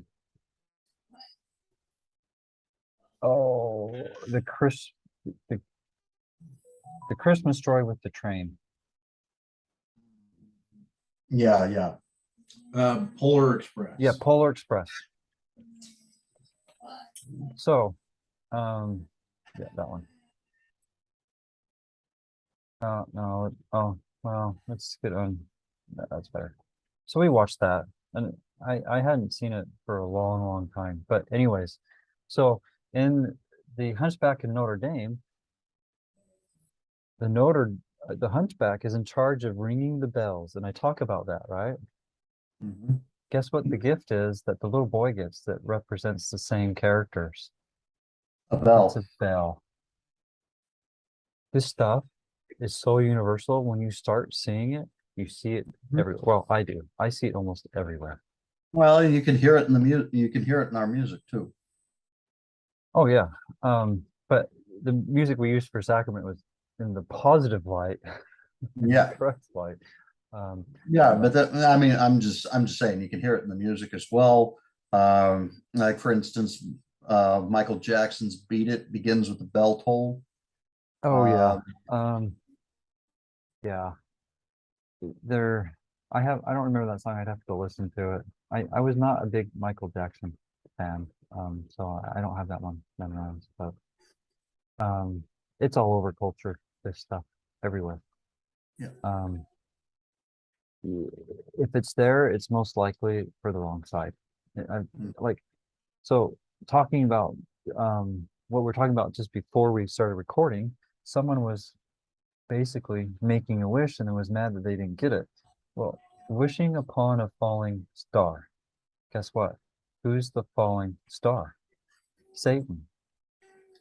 And Satan will give you what you want if he can use you to twist the truth. And he'll give you what you want. Or Yahweh, he doesn't give you whatever you want. He gives you the promises that are in his word. And when we pray, we shouldn't look to Yahweh as a magic genie. If we just rub him, he'll give us what we want. No. We pray for the promises that he tells us he'll give us in the scriptures. That is what we're supposed to pray for. Yeah, amen. It's not that I want a new car. It's Satan that will do that if he feels that he can use you. And that's wishing upon a falling star. Yeshua is about having us become like him, not just giving us what anything and everything we want. But anyways, there's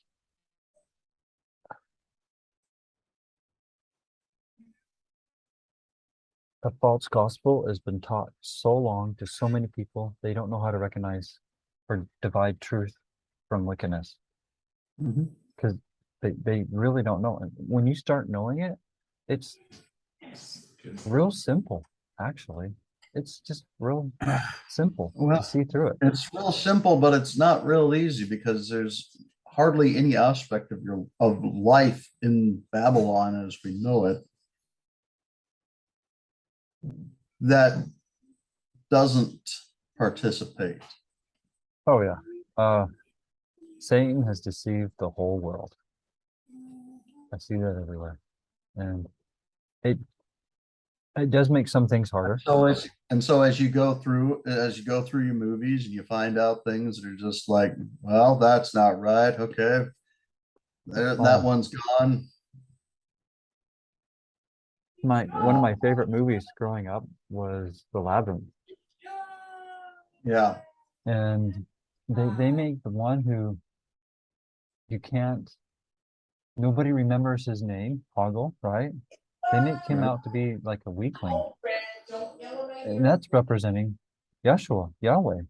In fact, it was when the girl, who I can't remember her name, it's horrible because it's one of my favorite movies. I'm horrible at names, but anyways, when she goes up and kisses him, he then falls into the pit of hell of drenched. It smells horrible. That represents hell. What happened to Yeshua just before he went to hell? Judas kissed him. Mhm. These parallels are everywhere. Yep. And when I started studying the scriptures more, I saw them everywhere. In fact, Mhm. Rumpelstiltskin, about someone who doesn't, nobody can say his name, like Yahweh, and wants your firstborn child, like Yahweh. That's actually in the law, that your firstborn son is his, and you need to do a redeeming price. I can't remember the phrase, but you're You need to supposed pay to. you need to pay a redemption price to the temple in order to be able to keep him. Correct. That's what I was getting to. That's in the law. Look how they took that and put it in Rumpelstiltskin and made it look bad. It's everywhere. I mean, if you want, I can do story time and read The Boy Who Called Ruth. That's mocking God everywhere. It supposedly is a good moral to it. And if you don't look at the details, yeah, it does have a good moral, don't lie. But if you go look at the details of the story, they're mocking Yahweh in it. Mhm. But anyways, if you want, I can do that, or we can do some other things. I'm happy to do with whatever. But Well, anyways, I did want to share that one thought about Matt's feeling partaking of your mystery sparingly. yeah, Matt's feeling a little under the weather, so we're going to have to duck out. Okay. So, I wish you all the best of the remaining Sabbath, and we will see you anon. I'll be accepting those invitations from you. Okay. All right. And then we should probably do some of those group chats too, like we talked about. Yeah. Maybe to help get some more activity going. But anyway. Yeah. All righty, Stephen. Have a good night. All right. Thanks for coming. Yep. Bye-bye. Are you gonna go, or do you guys want to stay? You have I can anything? stay for. You want have something you want to talk about, Kesley, or? Explain to me more about the firstborn son that you just talked about.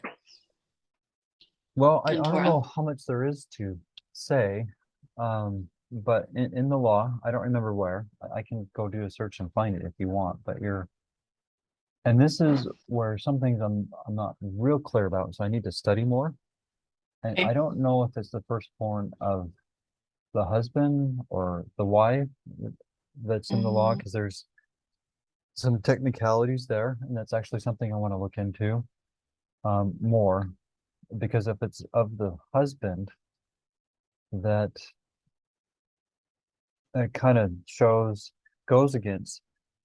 So I believe Joseph is the literal physical father of Yeshua. Okay, and there's a lot to support this. And Yeah.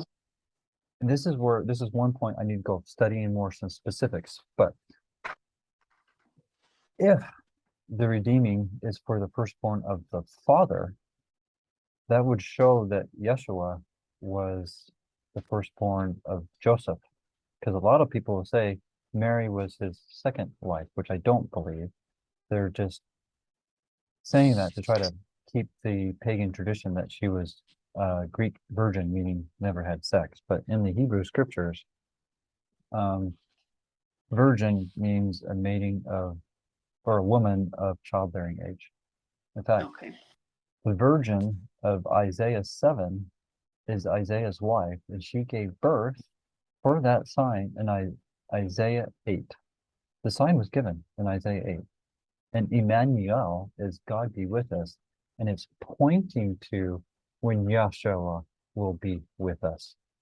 And it's not that, because Yeshua wasn't named Emmanuel, right?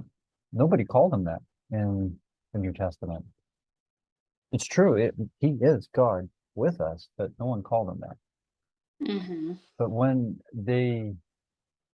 Matthew, I think, quotes that from Isaiah, he's bringing out a deeper meaning of that verse, like I kind of did with Jonah on some of the things that it teaches. He was saying this is a shadow of Yeshua being with us. And just like Isaiah was the physical father of that son, Joseph is the son of Yeshua.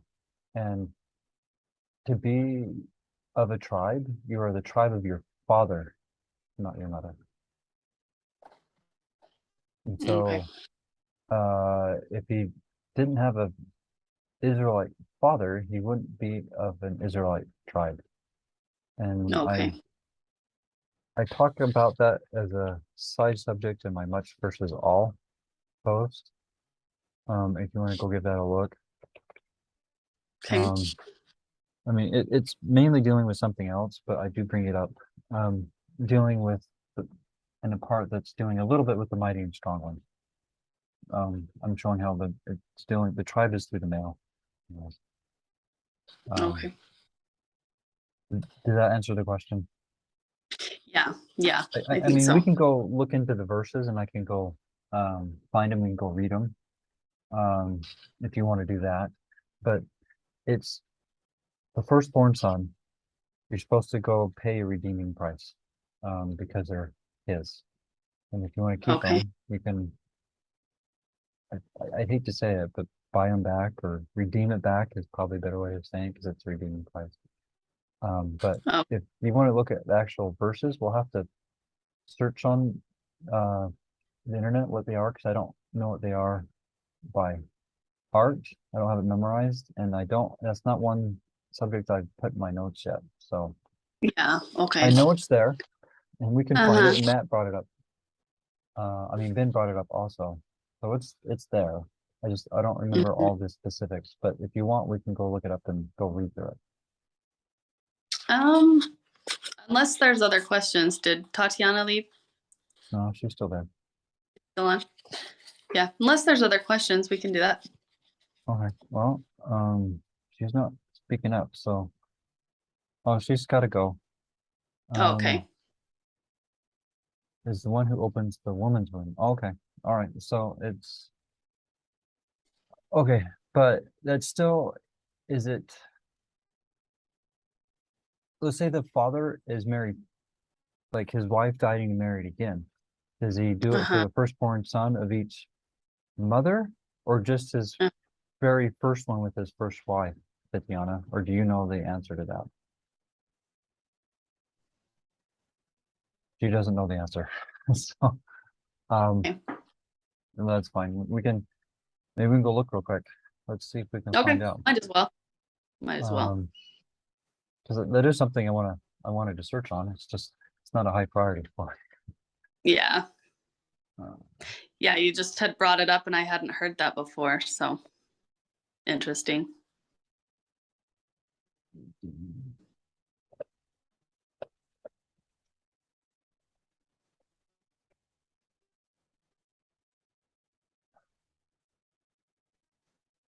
Oh, it's 5 shekels of silver.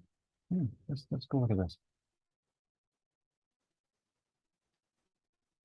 So a lot of times I'll try to scan the articles for actual scriptures. And if they don't really have much scriptures to it, I just ignore it. They might say something good, but if they're not quoting scriptures and they're just babbling on, I don't read it. Opinion, yeah. Unless someone gives it to me, well, I'm just, when there's a lot of people have their opinions on things, I want something that looks like it could be based on scripture before I start really giving it any time, if that makes sense. Yeah. Right? Yeah. Okay, so Exodus 13, 1 through 2. So let's go take a look at that. Okay. grab my scriptures. In today's world, if it's really easy to search on something to get at least a general idea about something. I mean, Yeah. you aren't necessarily going to get the correct idea, but you can get maybe at least a general idea. Because there's a lot of stuff out there that's incorrect, right? Mm-hmm. But you look Yes. here, I used it because I don't know where it is. Oh, look, there's the scripture. Let's go look at it. Oh, I don't have everything memorized. I don't have everything in notes either. Oh, Um, you're a lot ahead of where I am. Well, I've been at it a little longer in this arena, so but if any, this is what I do. You're seeing what I actually literally do myself Uh-huh. on my own. This is Yeah. what I do. Anyways. Yeah. Now some things I may search different ways, and some subjects I'm more passionate about, so I know more on.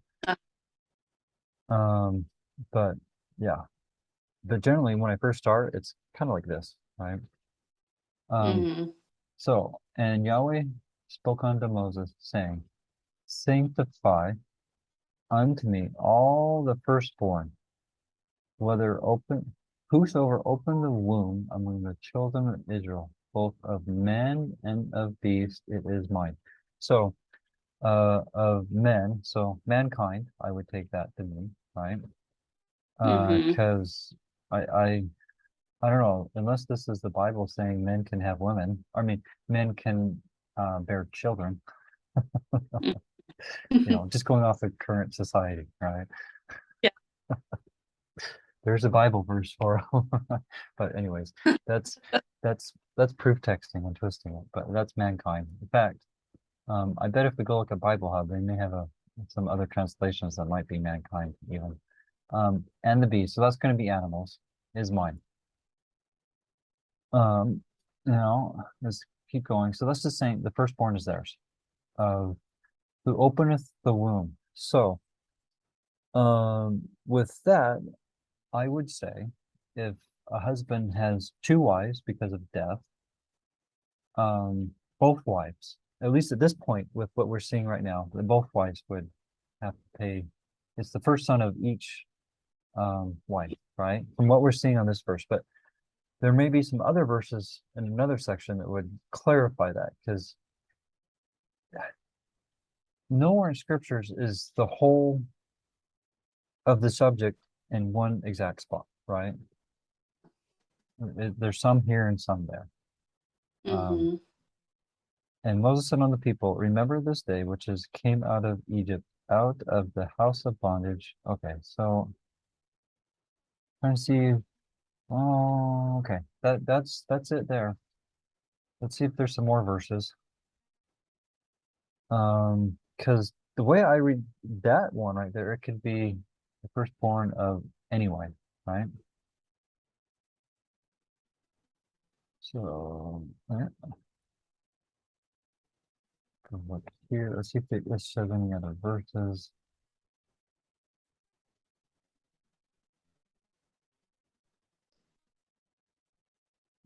Well, that's not just firstborn, but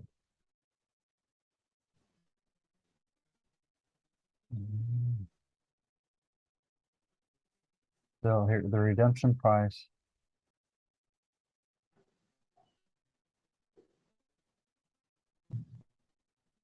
That's redemption of firstborn up to the 8th day of his birth, which would go along, especially with male children, circumcision on the 8th day. So probably they have up to the 8th day, because just go do it both at the same time. So I see that as a convenience. So there's got to be another verse, because the one that we looked at didn't say the 5 shekels, right? Mm-hmm. So there's got to be another verse, but I'm not seeing. Well, we can go check Exodus 22. To me, I think that's something else, but let's go look at it. Okay.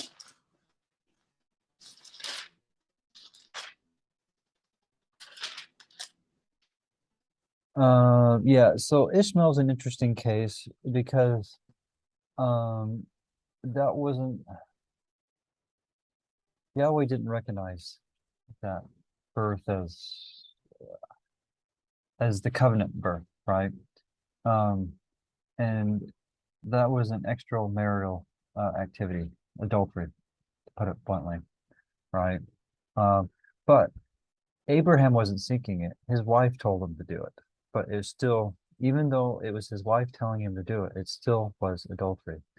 And the commandment, thou shalt not commit adultery, doesn't go away when your spouse gives you permission, because a big part of it is protecting the family. And if a child is born out of wedlock, as Ishmael was, as brought up here, they very likely end up without a father, which actually happened in this case, because Sarah got sick of her and said, get rid of her. And God said, yes, do that, get rid of her. There was a son that had the consequence of adultery, not having a father and mother, a broken up family.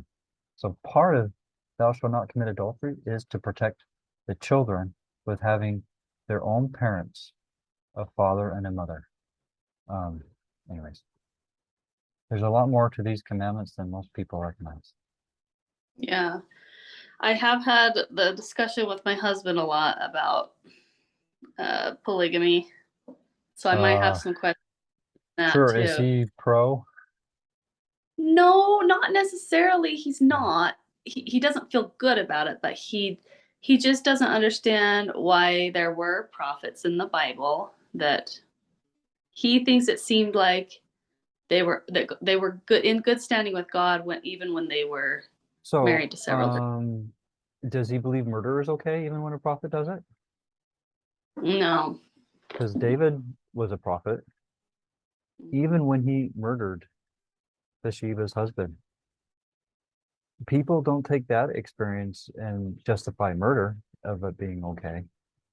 Right. The thing is, they want sex, so they'll find ways to justify the sex. But the logic they use for polygamy fails.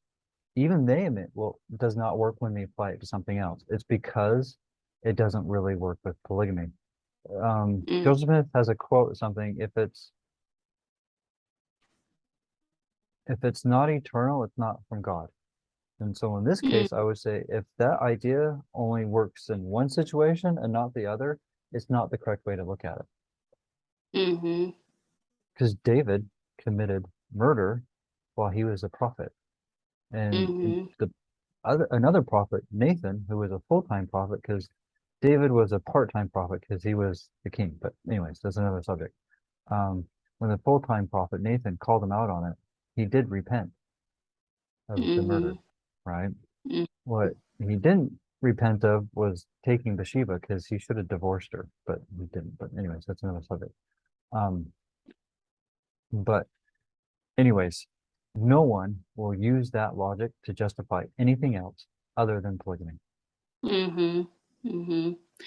Yeah, because that's one thing we've discussed. Like Abraham, I've told him, I guess I just don't know the stories well enough, but I've said, well, didn't he turn from polygamy? Like he was brought up with false traditions. He was brought up, his family were back then there was the false tradition that if your wife didn't bear a child, you could take your wife's maidservant, and when that maidservant bore the child, she was supposed to be on the wife's lap, making it look like it's coming from the wife to show that it's really the wife's child. Now that didn't happen with Abraham, right? And so it didn't follow that tradition completely, but it was Sarah that requested it to happen that way, not God, not Yahweh.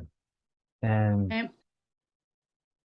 Jacob, he was tricked into it with his father-in-law. And instead of divorcing Leah, which he had the complete right to do because it was, a fraud that was going on in a lie, instead of divorcing her and making it, because divorce is bad in today's society. It was worse back then. Okay. And he really wanted to marry Rachel, so he married Rachel. And so initially he was tricked into it, but at the same time, he wasn't strict on keeping the law either. So he Yeah. should have gone with the law instead.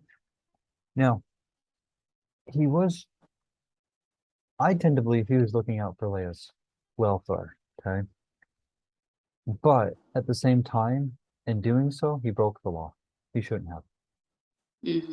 We shouldn't let our worries for other people, for them personally, or what they think of us, cause us to break the law. But as we grow in the law, in our connection with Yeshua, we'll do that. But as we get stronger and stronger, guess what? Will really start keeping the first commandment, that no one will be above him. But at times, sadly, even since I've woken up, I have not always done that. But I'm much better now. In fact, the only one that I'm really not sometimes is my wife. And I do that more because we're one flesh, not because and that brings an extra interesting dimension here. And even with that, I think that's to some degree why Abraham did it with Sarah. She was his one flesh. Where if someone else told him to do it, like one of his other servants, he told him to go do it this way, I'm sure he would have told him no. But with the wife, a different story. This is husband and wife relationship is a very special relationship. And I haven't always figured it all out. I'm still working on it, but yeah. Well, yeah. Like we've talked about before, that we're supposed to try to stay married, right? Because Yahweh hates divorce, and the best way to do that, that can be tricky sometimes, right? Yeah. Anyways. Yeah, I'm finding that for sure. Sure. Yeah. I don't have a good answer for you. Sorry. I was trying not to celebrate Christmas, but I kind of had to make some compromises and stuff, you know. Well, yeah, I just did that one. So I understand. Yeah. Okay. They know I don't like it. But I'm not mean to them about it, right? So anyways. Yeah. Okay. Jacob, and then later he took handmaids, which was further breaking the law. So he shouldn't have done that. So prophets can sin.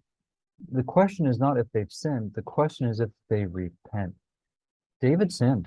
He sinned 2 big sins in one thing connected: adultery and murder, right? Now, the reason that David is a man after Yahweh's heart is he repented, not because he never sinned, but because when he found out and was called on it, he truly and sincerely repented.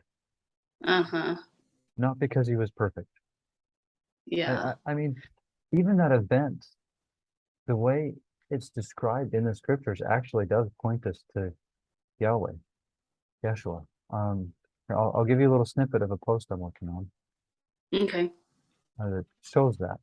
And so even these complicated histories, if you look at them, they do teach true principles still, even deeper ones that are maybe more obvious. Let me get it up. So it's part of my King David's sin post. Okay.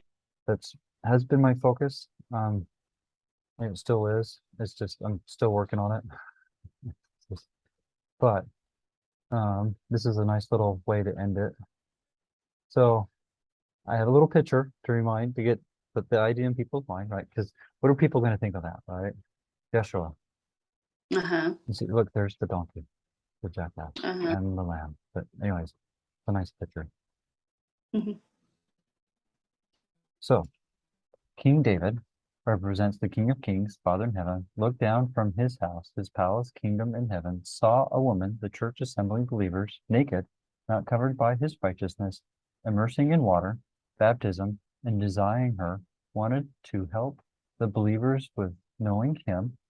King David, King of Kings, Father in heaven, had Uriah, Satan, whom the women, the church assembly believers, were bound to because of sin, killed, freed, such that the woman, church assembly believers, would be free to marry, come into a covenant relationship with him, King of Kings, Father in heaven.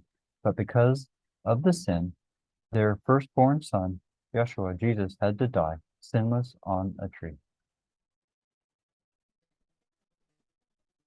So that's, although it was a horrible event of what David did, Mm-hmm. it still teaches truth. So that's a deeper meaning I see there in one of those padres, right? But anyway. Yeah. The scriptures foreshadow Yeshua and his plan more than any of us know. Mm-hmm. So that was something Yeshua gave me, and it goes along with this post, so I'm putting it in this post. Because with the King David. So let's see. Yeah, and then, compared to how many prophets there were in the scriptures, there were very few that did practice any polygamy. Correct. Right. The only two I know off the top of my head are Abraham and Jacob. Mm-hmm. There was a period where the Jews kind of allowed it, but was not like real big. But in the New Testament, it made it clear that in the Nazarene church that you couldn't be married to multiple women if you wanted to be yourself. Now, an interesting thing here, Torah doesn't give a punishment for it. And in the New Testament, they don't tell you to go divorce. You shouldn't encourage it, right? If it's there, it's there. It's a tricky one. I do think it's better to divorce, as in with what happened with Abraham, but it's not a commandment to. In Torah, it actually, in Torah, it doesn't command divorce. Now, it's interesting, Jacob 2 follows that same pattern. In fact, Torah has the same stuff in it with regarding to this as 1835 D&C 1-on-1, and so does Jacob 2.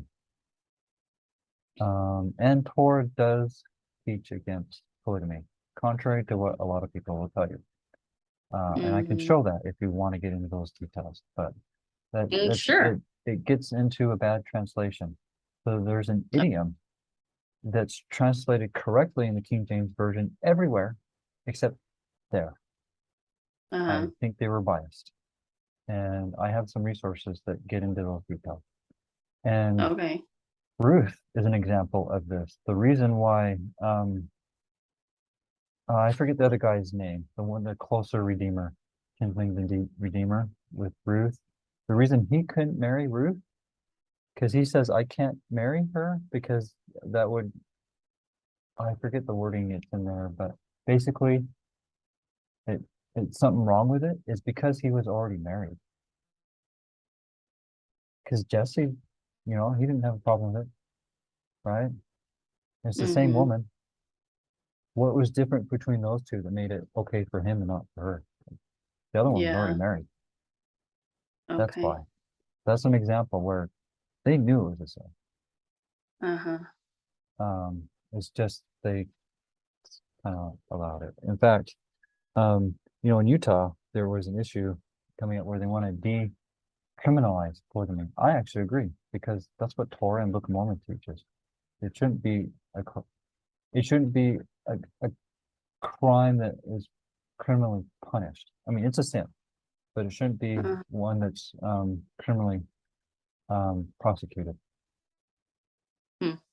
So I know that's a controversial thing in Utah, but I actually agree it should be done away with.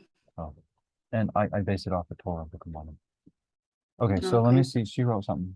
He encourages to forgive. We are sons when we We are sons when we sin. He chooses us. We are not perfect. He encourages us to forgive adultery. In the end, David would not have been able to kill her if Yahweh had not already determined. Okay, so predetermination. So if Yahweh predetermined David to do that, how could Yahweh be justified in condemning people to hell for eternity for something that he made other people do? He knew David was going to do it, but he didn't make David do it. There's a big difference. Because if Yahweh makes you do something and then he punishes you for it, that is an unjust God. Mm-hmm. That's just mean. Sorry. That's not my Yahweh. That's not my Elohim. That's not how a just judge works.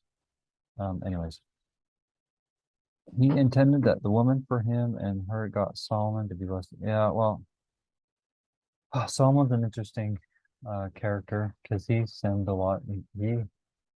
So there's mixed feelings if he was a prophet or not. I don't know what to say because he was like 700 wives and 300 concubines, and he got into other religions, bad ones. So, though I do think it's believed that he wrote Proverbs, if I remember correctly. And so maybe after he repented, but I don't think he was a prophet when he became king, to be honest. If he ever was a prophet, it would have been later in his life. Like Songs of Solomon, that's porno. There's nowhere else in the scriptures that they use women's breasts to relate to God's relationship with us. That's just, I mean, he had a problem with lusting with women. If you don't know that, you don't know your history. So I don't believe Songs of Solomon's inspired. Mm. Well, that's an interesting subject. Sure. No one can come to Earth without Yahweh's permission, for sure. It's the Earth isn't in the ideal condition that Yahweh wants it in. Is he going to not send people because of that? The world is the way it is, not because of him, but because of us. If we kept his law, his Torah, the world would be a lot better place than it is now. In fact, Torah answers tons of the problems and concerns that people have today. But they want to do it their way or figure it out their way, aka have a knowledge, intimate knowledge of good and evil. And that's what's going on right now. Rather than trusting Yah for his wisdom and knowledge, they're trying to figure it out on their own. And they're partaking of the knowledge, intimate information, relationship with good and evil because they want to figure it out on their own.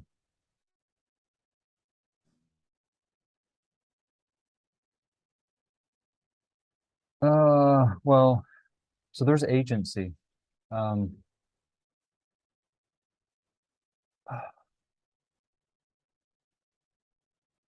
Yahweh lets people sin. I mean,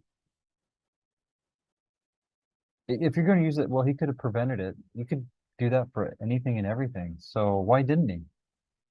You could say that on everything. And he gets to the point, then if he could have, I don't believe he could have, to be honest, because that's taking away agency, our ability to choose right from wrong. The big thing that Yahweh gave us is the ability to choose right from wrong and act on it.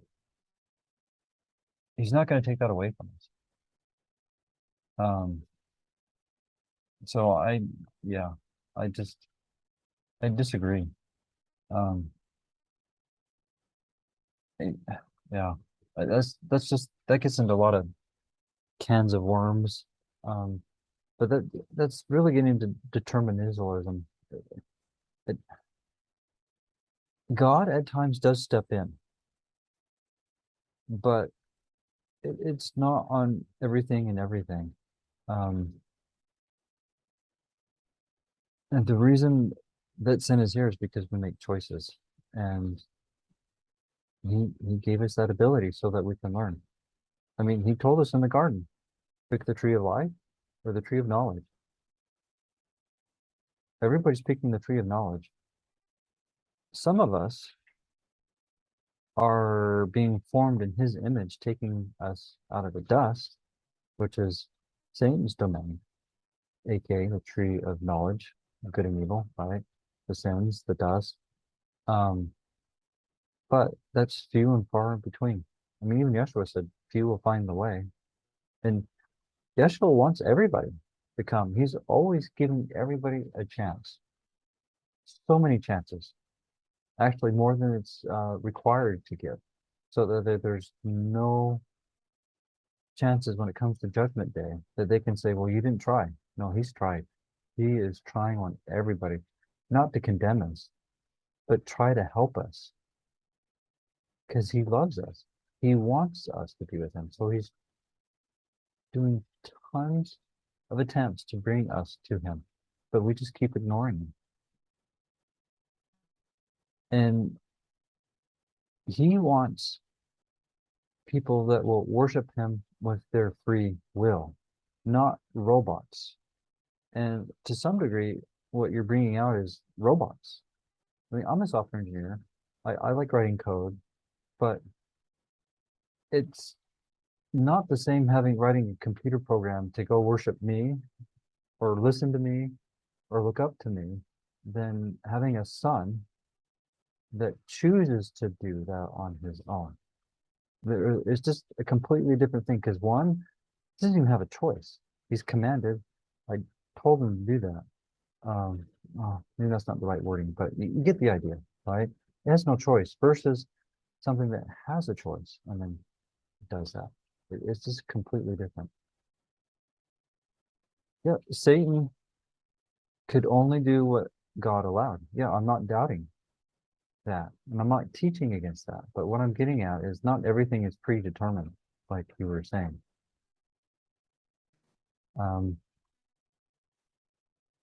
Yahweh lets the world make its own choices, and they've made a lot of bad ones.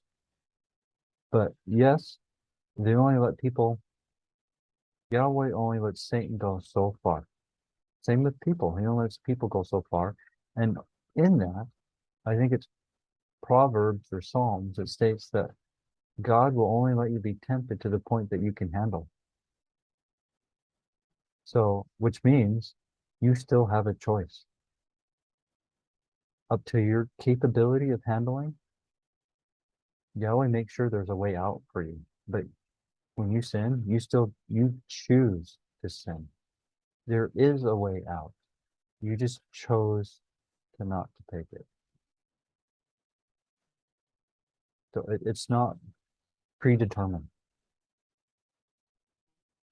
But yeah, Yahweh is in full control.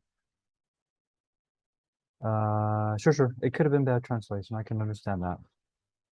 So perhaps we're on the same page then. Okay. Yeah, my wife speaks Spanish, so I'm aware of translation issues. She does English, but not all the nuances, right? Where you get it while you're growing up, and the English they teach in school is proper English, right? And in common day talk, it's not proper English.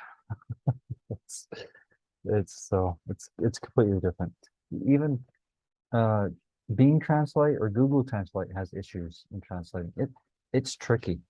Translations are tricky. In fact, Bibles, that's why you have some problems with Bible translations. Translation is not easy.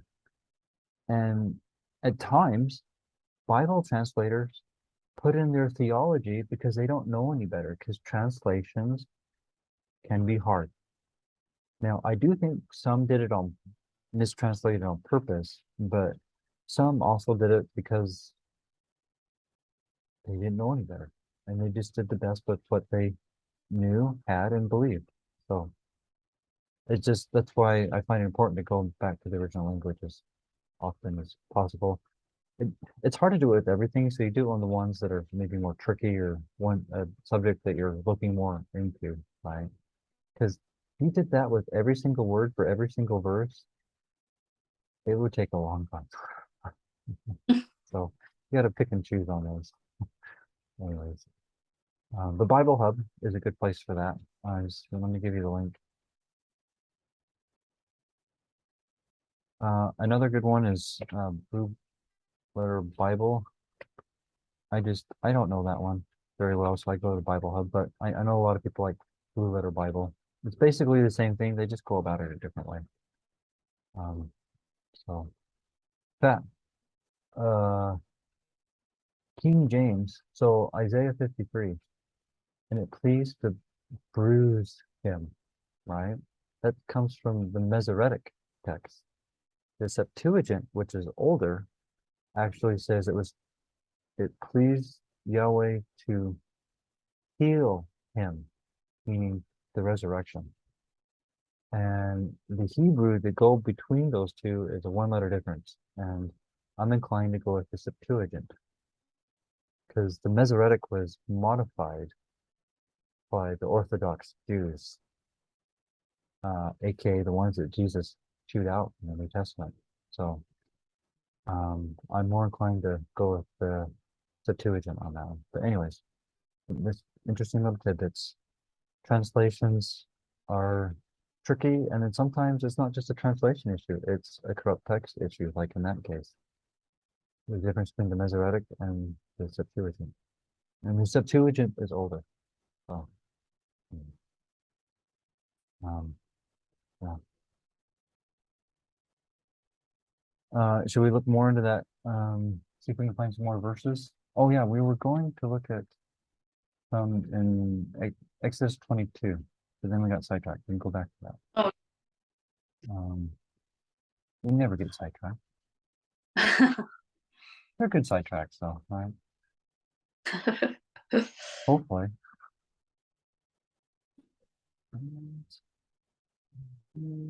Exodus 22, 29. But I think this is something else, but we're going to find out. Thou shalt not delay to offer the first of thy ripe fruits and of thy liquors. Oh, look at that one. I'm going to add to that my word of wisdom. Look at liquors. The firstborn of thy son thou shalt give unto him. Oh, okay, this is not what I thought it was. Likewise, thou shalt do unto thine ox with thy sheep 7 days it shall be. Okay, so this is just the same law. It's not saying the price though, right? It's just saying firstborn sons, all right? And liquors, your first liquor. So the first parts of your liquor batch, which word of wisdom actually tells you to drink liquor, not to abstain from it. But anyways, that's a good one. I'm going to save that for later for multiple reasons, but anyways. Okay, but that's not anything about the price, and the details more of first of what, right? So far, it's just first of what. Okay, take care. Tatiana, or Tatiana, sorry. Okay. Hopefully see you next week.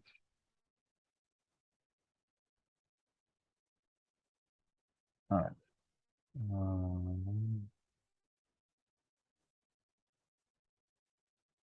Okay. Let's see.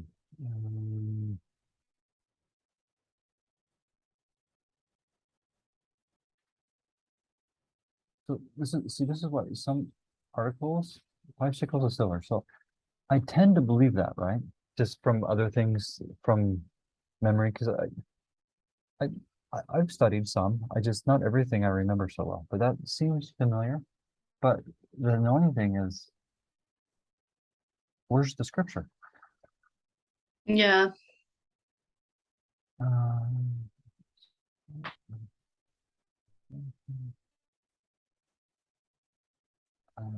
Well, yeah. So here's an interesting thing. We can look at this first, but initially, it was supposed to be firstborn of every tribe. But because the Levites, and this is probably what this number 3 is getting into, but we'll look at it in a little bit. But because they didn't commit or break the covenant at the mount, they became the firstborns instead of Mm, firstborn of each family. It was just that tribe.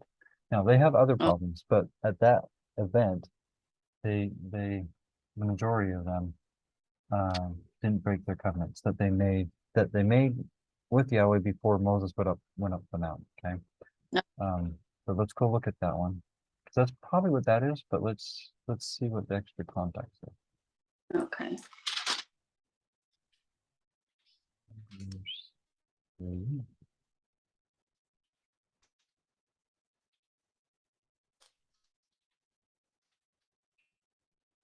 Yeah. Sharing the back and forth.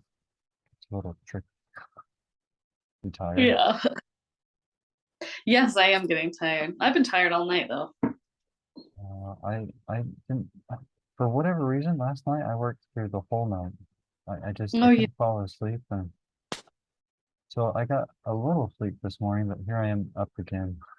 But Yeah. Yeah. this You're right. one's for a different reason though. But let's see. And I beheld, I have taken the Levites from among the children of Israel instead of the firstborn, okay, that Mm-hmm. opens the matrix among the children of Israel, wherefore the Levites shall be mine. Because all the firstborn are mine, for on the day that, see, all the firstborn are mine, for on the day that I smote all the firstborn in the land of Egypt.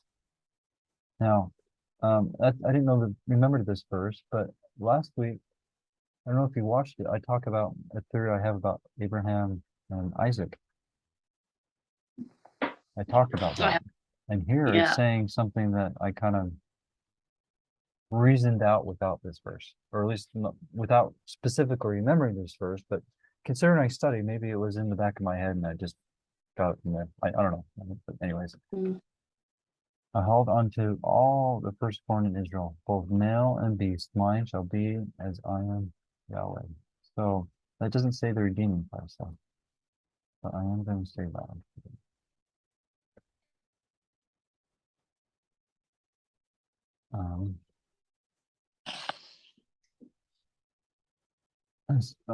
Sinai, Levites. Okay, and let's just see if there's a little more. Moses in the wilderness saying, "I'm in the children of Levites has fathers, every male from a month old and upward." Number a month old. That's interesting because usually, and maybe this is a different situation, but normally they count them by the adult males. But here it says from a month old. Mm. So, Yeah. so either this is a different situation or that's another false tradition. And I don't Mm. have, and that's something I have to look more into. But anyway, I just find that interesting. One thing I've noticed is I've learned more when I read more or go back, Uh-huh. I catch more because now I have more of an idea what's going on, which makes what Uh-huh. I'm reading make more sense, if that makes sense. Yeah. Because you have more Right. background information, right? Mm-hmm. Anyways, so I'm just saying it comes with time. Okay. Yeah.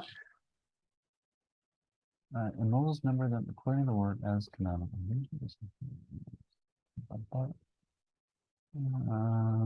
Okay, so that's probably enough of that one. But I just reading a little bit more. I'm not seeing anything else that would add to the context to help understand. So that's just what I was trying to look for. That we need to be careful not to prove text. And that's a good way to do that is context. Okay. Yeah. And to get context, you read before and after. Right. And the numbering was different than before. Oh, look at that. That's just what I saw, right? But they're Yep. saying in 41, I was seeing it in a verse before that. So let's go to 40. Let's take among the children, the cattle Levites of all the first cattle. And Moses numbered all the firstborn among the children of Israelites. Males by the number of names from a month old. Also, it mentions the month old twice because it's in 43 just like it was above. Uh-huh. So they're saying it's different. Now, is that because of tradition or actually different in this case? I don't have a good answer. So Yeah. Okay. but still, 5 shekels, where are they getting that from? Right? Yeah. Here they're talking about Mary and Joseph, which I was saying could give some insights to this situation, right? So for sure it was Mary's firstborn. Uh-huh. It's just, was it Joseph's, which I believe it was. But Uh-huh. it's nice to find scriptures that help support that. Yeah. So there are scriptures that support that, but not in the King James. If you go to older manuscripts, there are. And I can give you Oh. a good resource on that if that's something you want to get into. Because Okay. I have a Kindle book that I think it's this guy's passion for Uh-huh. that subject. So he's dug into really old manuscripts and show it from things older than what the King James is going off of. Okay. But anyways, turtle doves, yeah, okay. There was no lamb.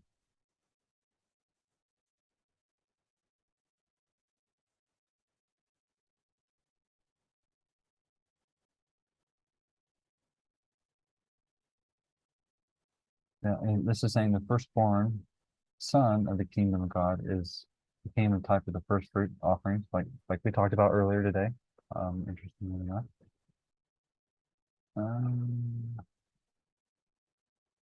Okay.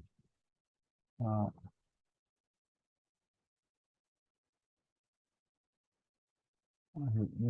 set apart. I think we read that verse already, right? Mm-hmm. Yeah, there's that redeeming. Yeah, so this is like the redeem or buyback. Because like I said earlier, buyback. But that sounds kind of bad, so I don't like the term, but here's someone else using it.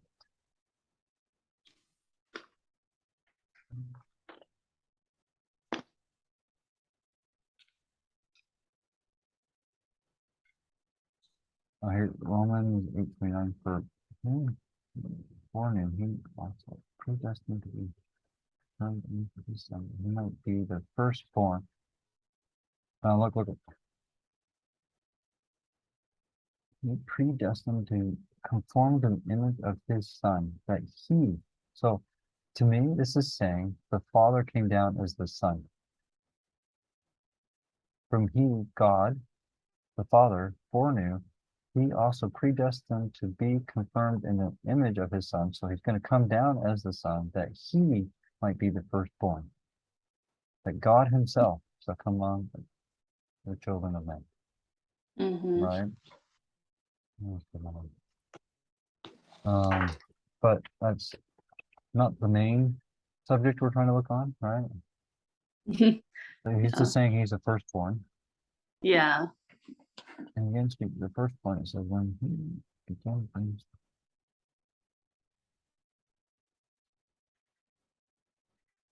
Okay.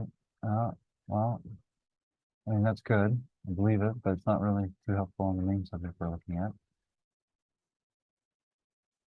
Tell us that Jesus Christ is the firstborn from the dead and the ruler of all kings of the earth. He loved us and washed us from the sins with his own blood. Yeah, he's the firstborn from the dead. Right? Because he's the first one that raised or being born again physically and even spiritually in a sense. But anyways, he speaks of heavenly children as firstborn children who belong to God. Yeah, see, there's belonging to God again, firstborn gods. Yeah. We just read a verse how he took the firstborns because they're his during the Exodus, right? Yep. Which I talked about last week without knowing that verse. I don't know, some of these things, when you really start thinking through them, they do all kind of fit together. And hopefully I'm showing that on some things, not everything, because not everything I've thought through a lot. It's hard to think through. I'm a mortal man. I'm still learning this stuff. So there's Oh, a couple things that was helpful here, right? uh-huh. We can keep doing some more if you want. Would it be easier if we were able to have time to research it and then maybe talk about it again? Sure. Well, numbers 3 through 4, those are 2 chapters, so maybe the price isn't there. So it's just maybe that one, just pick some highlights that they like, right? Yep. So this looks like 2 chapters on the subject. Yeah. Here's numbers 18. So there's more out there. It's just, Uh, this is not one that I've dug into deeply yet. And it's like I said, right. depending on some of the details, it may help prove Yeshua is the son of Joseph. But what we've seen so far, it doesn't. But as you Yeah. can see here, there's more verses. And this is just a subject that's on my to-do list to try to help with Yeah. that subject. It's just, Yeah. I think there's some other things that are higher priority for me. So I'm Yeah. focusing on those. Yeah. But I mean, here's the search for you if you want. Okay. Um,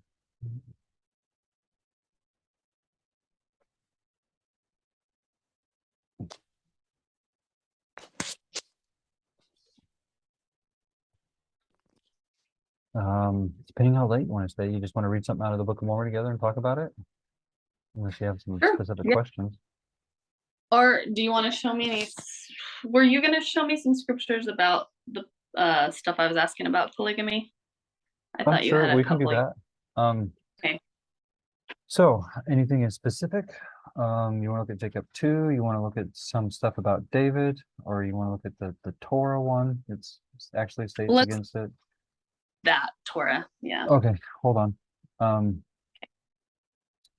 Let me go get that.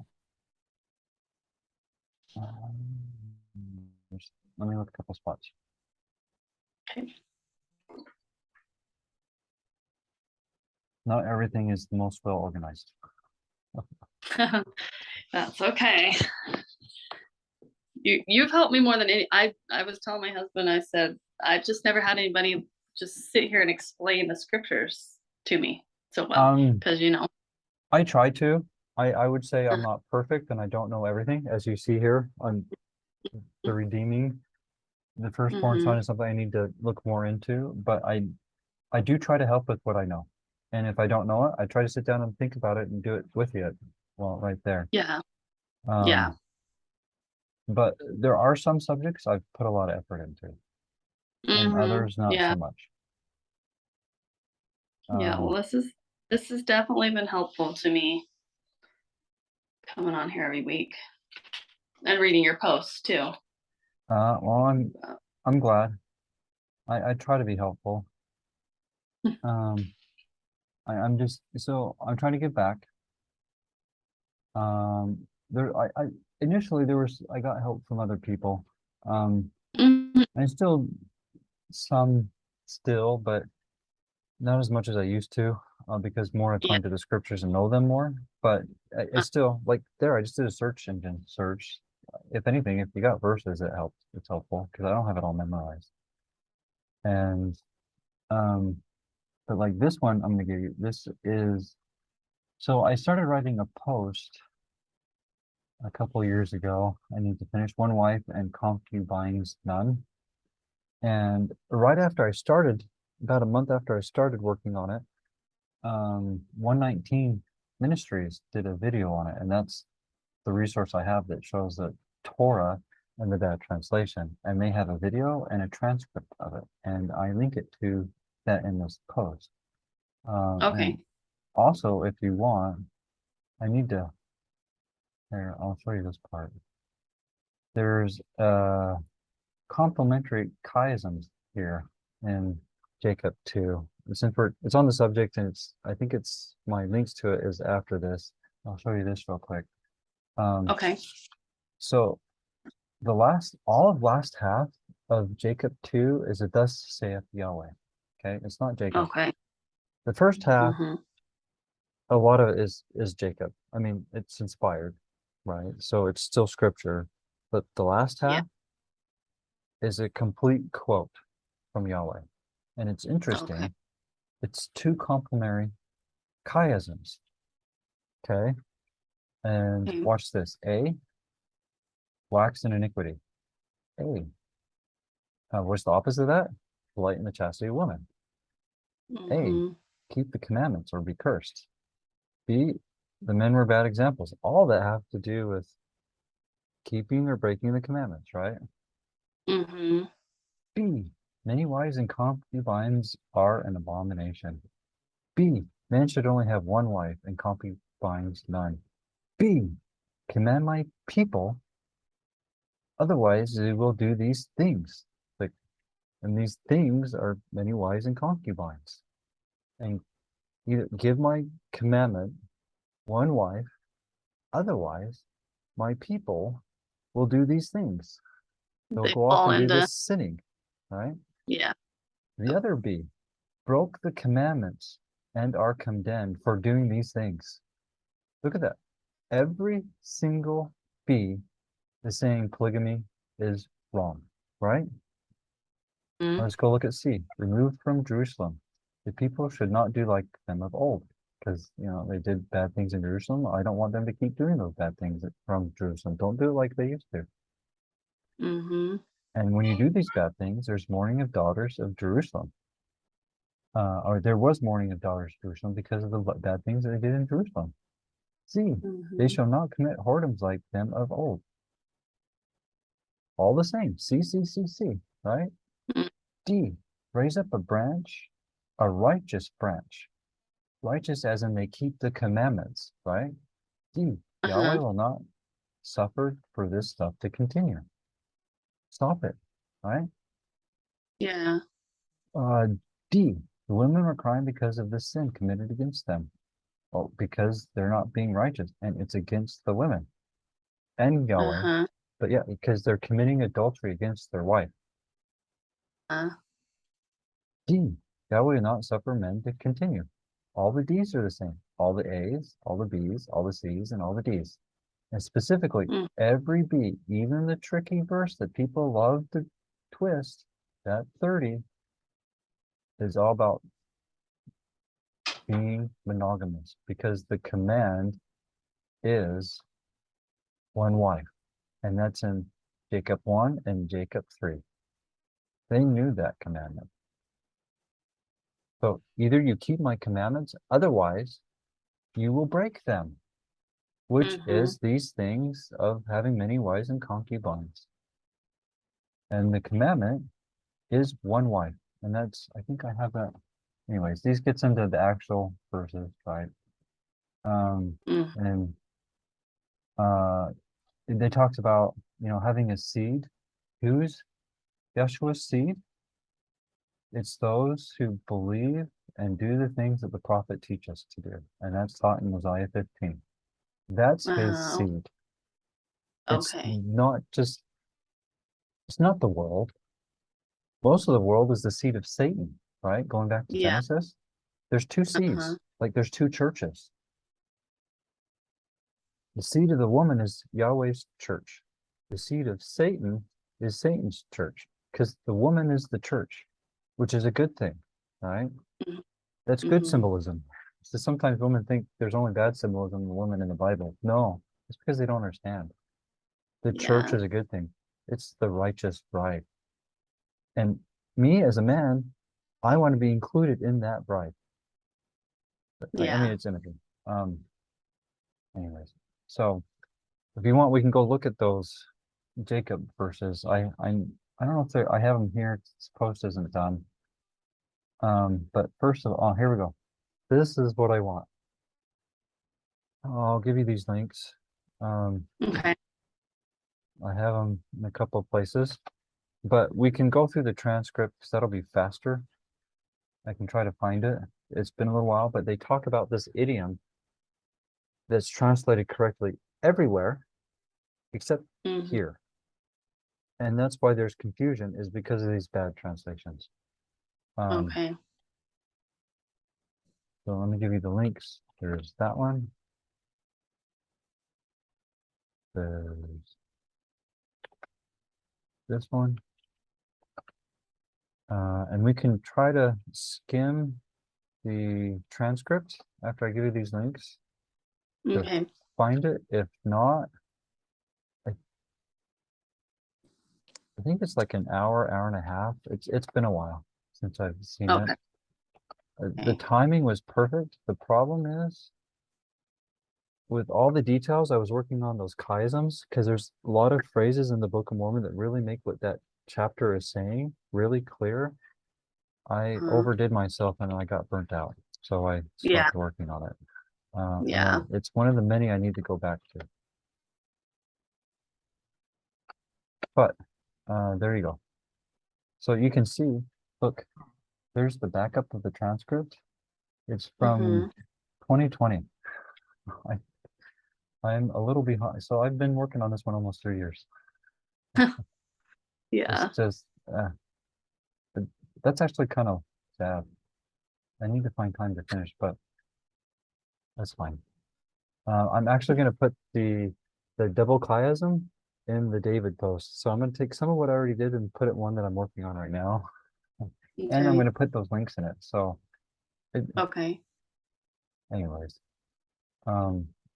it's not like I'm being lazy. It's just No, you're not. sometimes I overdo it, and that's good and bad on how I Mhm. research my posts, right? Because it's good because they're thorough. It's bad, it makes them take longer. But Mhm. when people have questions, that's why I have here. I'll do, for the most part, I do what people want here, right? Yeah. So if you Oh, want, we can go try to find it in the transcript. I'm going to open,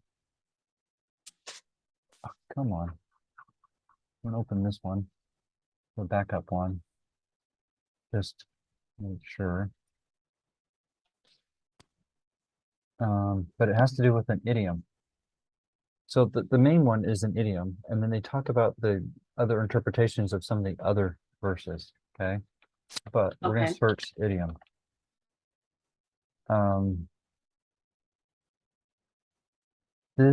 Okay.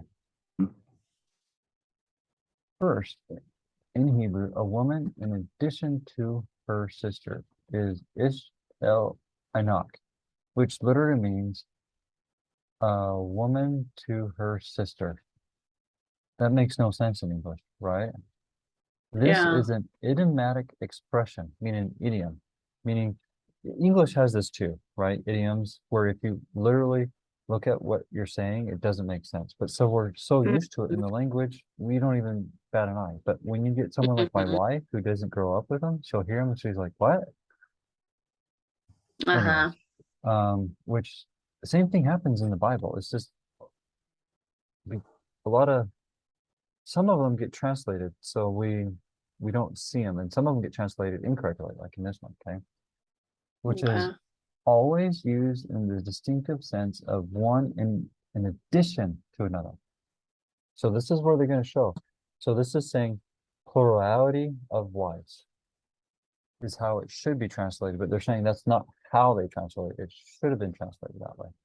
Okay. Consider the following verses in which this exact phrase is used idiomatically. So they're going other examples how this is used, okay? Okay. 5 curtains shall be coupled to one another.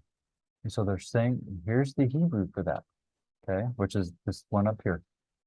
Uh-huh. And the other 5 curtains shall be coupled to one another. It's the same expression. See how it's translated differently than one dealing with polygamy, is what they're getting to. Yeah. Now, I can't read that. I'm just telling you. One day I'd like to, but I can't now. Exodus 26:6. And you shall make 50 claps of gold and couple the curtains one to another. And so there's this Hebrew expression that gets translated correctly here, but incorrectly with polygamy. With Uh-huh. the claps, so the tabernacle may be single whole. Now I can't read that. Their wings shall touch one another. And there's that same idiomatic expression.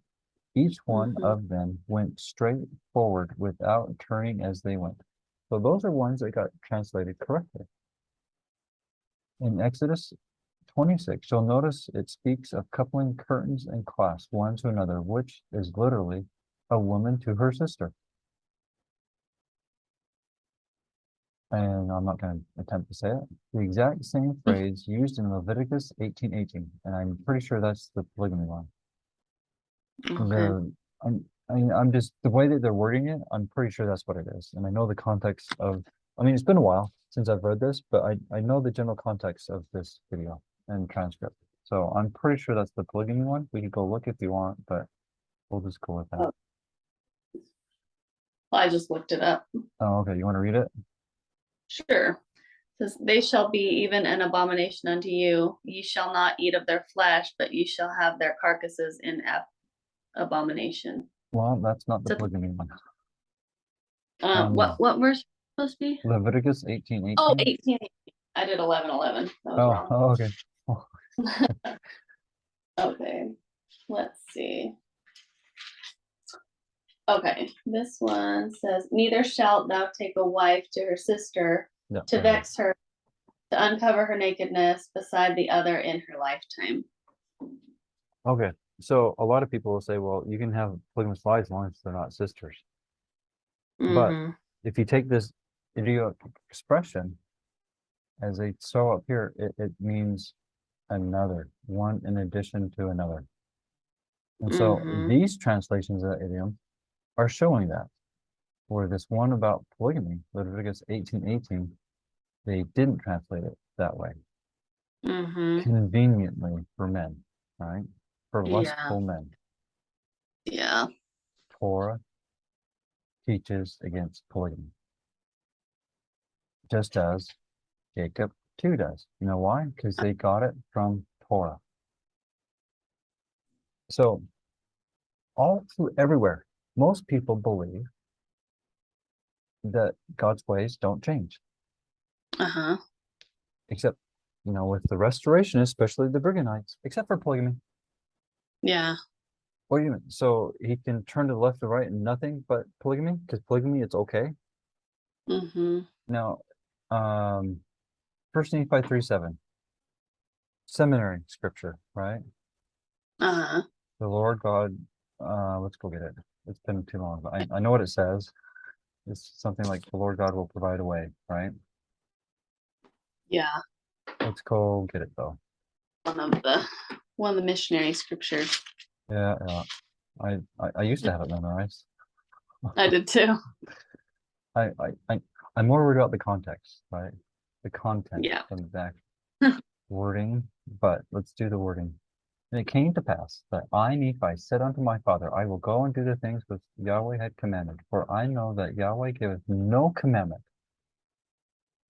I know that Yahweh giveth no commandment unto the children of men, save he shall prepare a way for them that they may accomplish the thing which he commandeth them.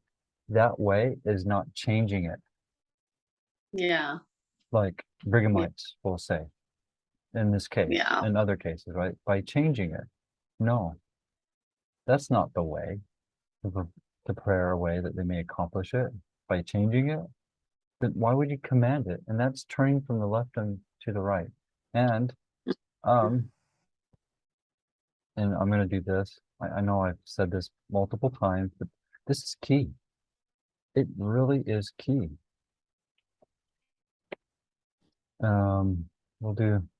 We can do a whole bunch of them, but here's Joseph Smith. How it may be asked, was this known to be a bad angel? By his contradicting a former revelation. Mhm. So is that true all the time or just sometimes? Yeah. All the time. Yeah. All the time. All the time. We can look at some others from Joseph Smith, right? If any man preaches you any contrary to the Bible. Now, this is 1830, or Book of Mormon and the Book of Doctrine and Covenants. That's 1835. Not, when did Joseph bring them? 1859? When that got put in, right? I remember, or was that when Republican got put in the 1870? Anyways, something along those lines. Okay. Mhm. it wasn't in it when Joseph Smith was alive. And look what he said. Because there's other things in the D&C that state monogamy, Mm-hmm. like 1835 D&C 101. You know, I just try it. ordered one. Oh yeah, a replica. Yeah. Yeah, I would like to get original, but I don't know how much those would cost. Yeah.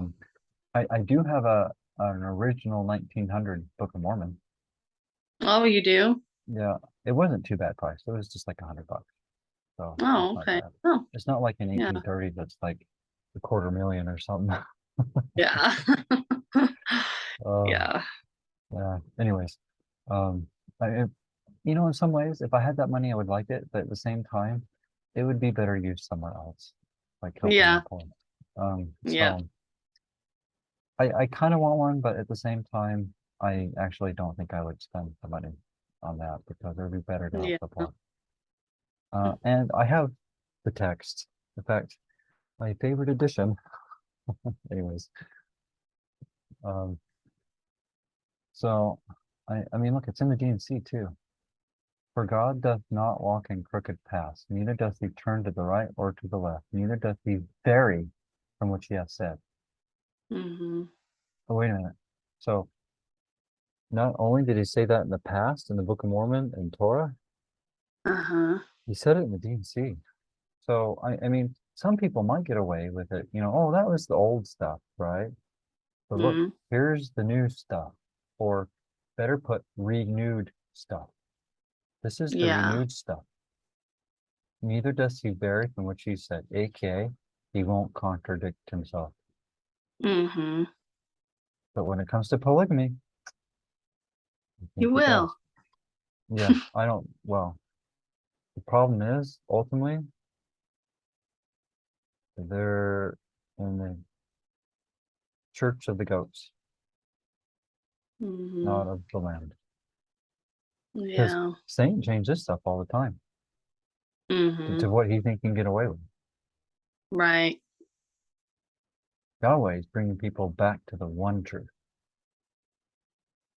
not changing it back and forth because of circumstances. In fact, what we read Yeah. in that seminary verse, oops, sometimes I push the wrong button. He shall prepare a way for them that they may accomplish. And accomplish is to keep, not do. In fact, let's go look at that word, accomplish. Okay. Let's go look at the dictionary, right? That's a good Yeah. place to look at meanings of words. Mm-hmm. At least I think so. Some people don't think so because it destroys their pretended Narrative. mysteries.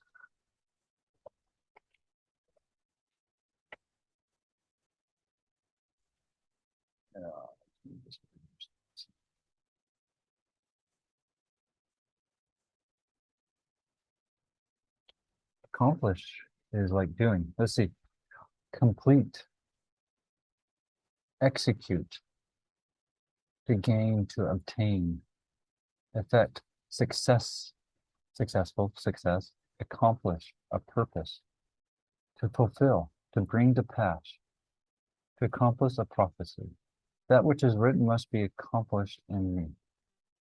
To furnish with qualities which serve the render of the mind or body. So that one's wouldn't go along with this, right? But the others do. Mm-hmm. It's all about doing it. It's all about Mm-hmm. action, not no action. That's how it's accomplished. By giving away to do it, not by taking Mm-hmm. it away. At least according to this and the dictionary, right? Right. Okay, so enough of that. We can go back to the 119. So 119 ministries, I do like some things that they have. I do disagree with them on other things, but Uh-huh. in general, they're a good resource. Okay. In fact, with you getting into more Torah stuff, Nazarene stuff, as I'm a Nazarene Mormon, right? One that you may like, and I wish I had all this memorized because this is a big issue with the New Testament and Christians and even some messianics and anti-missionaries, Paul Mhm. taught Torah and he kept Torah, but he was misunderstood a lot and twisted a lot. Mm. So if you go look at this series from 119 Ministries, it's probably one of my favorite ones, and they have a Okay. transcript of it. They go into a lot of the common ones that people use to twist. Okay. And I can do some on the fly, but they put a lot more thought and research into this, Yeah. and a lot more than I've come across, just because most of the time I don't get in those fights because it's Yeah. generally speaking pointless, because people just get mad at each other for the most part, and even when I can bring out the context of verses that shows it means something different than what they're saying, they just actually start swearing at me and telling me I'm a Satan worshiper. I'm like, what are you talking about? I'm telling you to keep Yahweh's law. Yeah. And they're It's like, right well, here. the law doesn't, the Yeshua did away with the law. And then I'm like, if there is no law, why do you need a savior? Yeah. They have no answer, because Yeah. it's by the law that we break it. We break the law when we sin, and we sin is what makes us need a savior. So if there's no law, there is no sinning. I Right. mean, and that's in the New Testament, and Paul teaches that too, and it's in 2 Nephi 2 and Alma 42, right? Uh-huh. If there is no law, there is no sin, and then there is no need for a savior, Yeah. Yeah, that makes complete sense. because he's came to save us from the curse of breaking the law. He saved Mhm. us from the curse of the law. He didn't save us from the law, because even the New Testament and Book of Mormon and D&C state we are sanctified by the law, and we're justified by the law. So if we get rid of the law, guess what? We got rid of the sanctification, Yeah. because we're sanctified by the law. But I'm sidetracking this one. So let's go back to the polygamy issue. Okay. All right. So I was right. Leviticus 18:18 was the polygamy verse, right? And Yeah. see how it was translated completely different, that same idiom in that spot than these other places. Translator bias. And I know a couple of places where that is. The one I know off the top of my heart is Acts 20, because it deals with something I'm kind of passionate about, the lunar Sabbath. I mean, Okay. I wrote a program for it, and I think I'm going to be writing some more, because I think I'm going to write a website to help some people out that don't have the Android. But anyways, and I'm going to look into publishing for Windows, because I can use the same code for Android and Windows. I just need to go figure out the store stuff. Anyways, the verse in Ezekiel speaks of wings, cherubims touching one another, which again, literally it translates to a woman to her sister. That's a weird idiom. That makes no sense to me. But that's why when a translator knows about an idiom, he translates it into the language that we know. Because I don't understand that. A woman to her sister? How does that mean another? Anyways, we could keep going, but that is the main gist. And they just go over examples. They also talk about the issue with Ruth, which I told Uh-huh. you about, which Yahweh told me personally, and then I found some resources for that. This resource is one, and there's some others that get into that. Okay.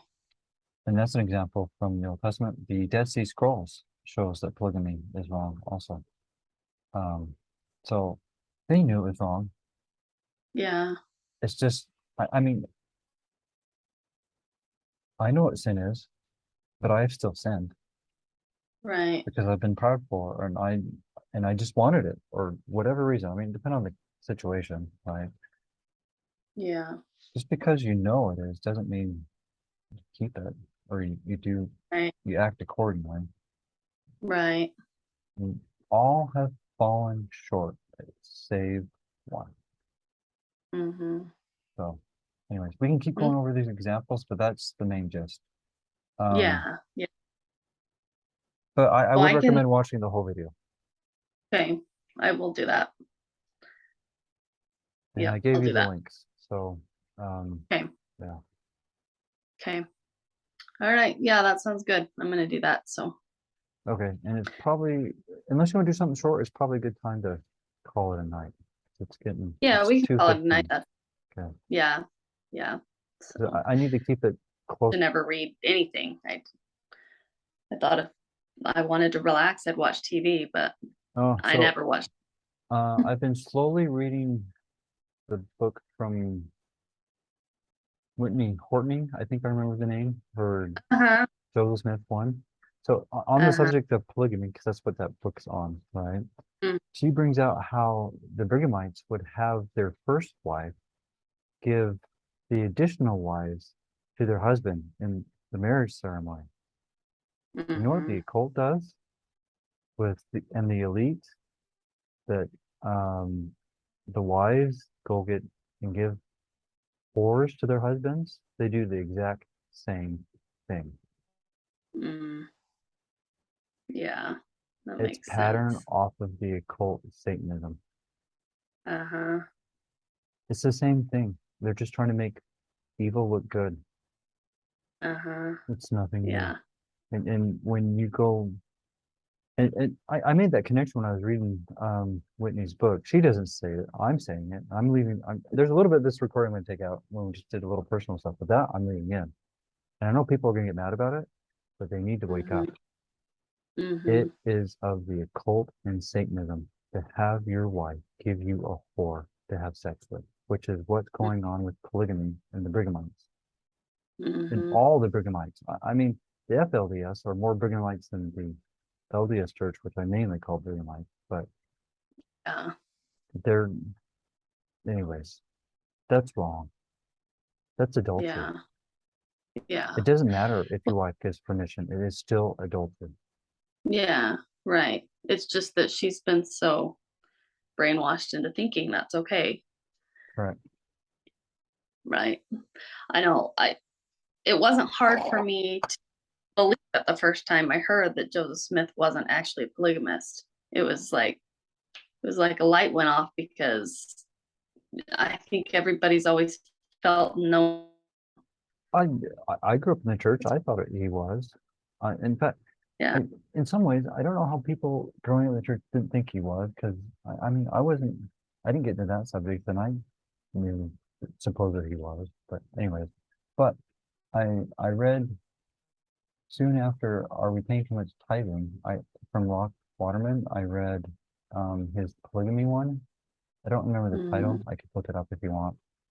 I'm rethinking polygamy or something to that effect. But anyways, that was the first time I heard that Joseph Smith probably wasn't a polygamist. And you know what? It made sense right away, completely. I felt too. And in fact, I Yeah. believe I got a revelation from Yahweh that says, like, that's correct.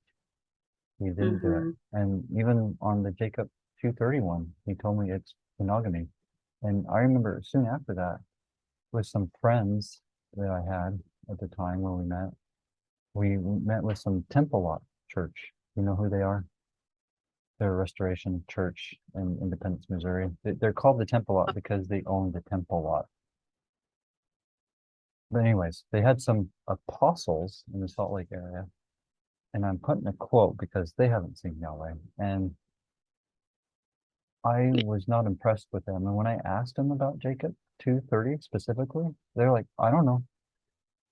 I don't know how to interpret that. So here's a lot of false apostles and prophets in the Restoration. I think actually more than other traditions, because we're actually given more truth and we rejected more truth, so we have slided farther. Right? But anyways, I got a revelation close to Joseph Smith's near my waking up, you know, that their mouths are close to me, but their hearts are far from me. And I was talking about Restoration churches. Mhm. And I see that when I first started working out, I used to share Book of Mormon verses all over, just the verse. I didn't even expound them like I do now. But I actually did specific ones on purpose to try to get people to think, and it got some people thinking, but not very happily. Oh, no, I know. I haven't made anybody happy bringing up any of this stuff. It's crazy. Well, hopefully they'll get to the point where they'll start thinking about it, because I don't think many people will wake up after just reading one of my posts. It may get them mad, and it might get them thinking. It might take a while before they actually start accepting it. No, I've seen that with a lot of people. But just Have accept ya? this and accept that post. If you want, it's basically a summary of me posting lots of Book of Mormon verses all over the place like I used to. But I've had, I think you went muted, so I don't know what you just said. sorry, what'd you say? I didn't hear you. Oh, I just said I think I read over that one. Yeah, it's a short one, but it Yeah. applies. But I've had various people tell me, you know, Stephen, when I first read your stuff, I hated you. But then you grew on me. And now I'm Yeah. really grateful. Yeah. So I know I say hard things. But I want to reach Yahweh's sheep. And you do that by preaching his word and not sugarcoating it. Because if you sugarcoat it, it's not his, and his sheep won't recognize his voice in what you're saying. If you want the masses, sugarcoat it. If you want his sheep, put it bluntly. In fact, Book of Mormon and Bible both say be blunt. So, Yeah. but anyways. Yeah. Yeah. Okay. Well, I guess I'll let you be done for the night, but appreciate it. And we'll For sure. see you again next like week, it. probably. I'm trying to be more consistent coming. Christy comes, pops in and out all the time, but Yeah. I've got another couple that I know that they would really enjoy this. So hopefully they'll come sometime, but Invite them, tell them when. anyway. You can invite them to the group, because I know one thing it's a little tricky is scheduling, because according to man-made calendar, I'm shifting around, and that can be a little tricky. But according to Yahweh's calendar, I'm consistent. But unless you know Yahweh's calendar, it's going to look weird, right? Yeah. So I can understand that. And I think another thing that's hard for people is I'm so free form, where if you go read or listen to pagan Christianity, it's paganism that did one man standing, everybody listen. When you look in the New Testament and the Book of Mormon, that's not what's going on. Now, they did have teachers and leaders to keep things in check, but they didn't just go up there and preach. They went by the Spirit. Moroni 6:9. Right? Then people shared their experiences. If you want a weak believer, just have them listen to you. If you want a strong believer, work with each other and interact. Answer their questions. Let them share. Let them teach.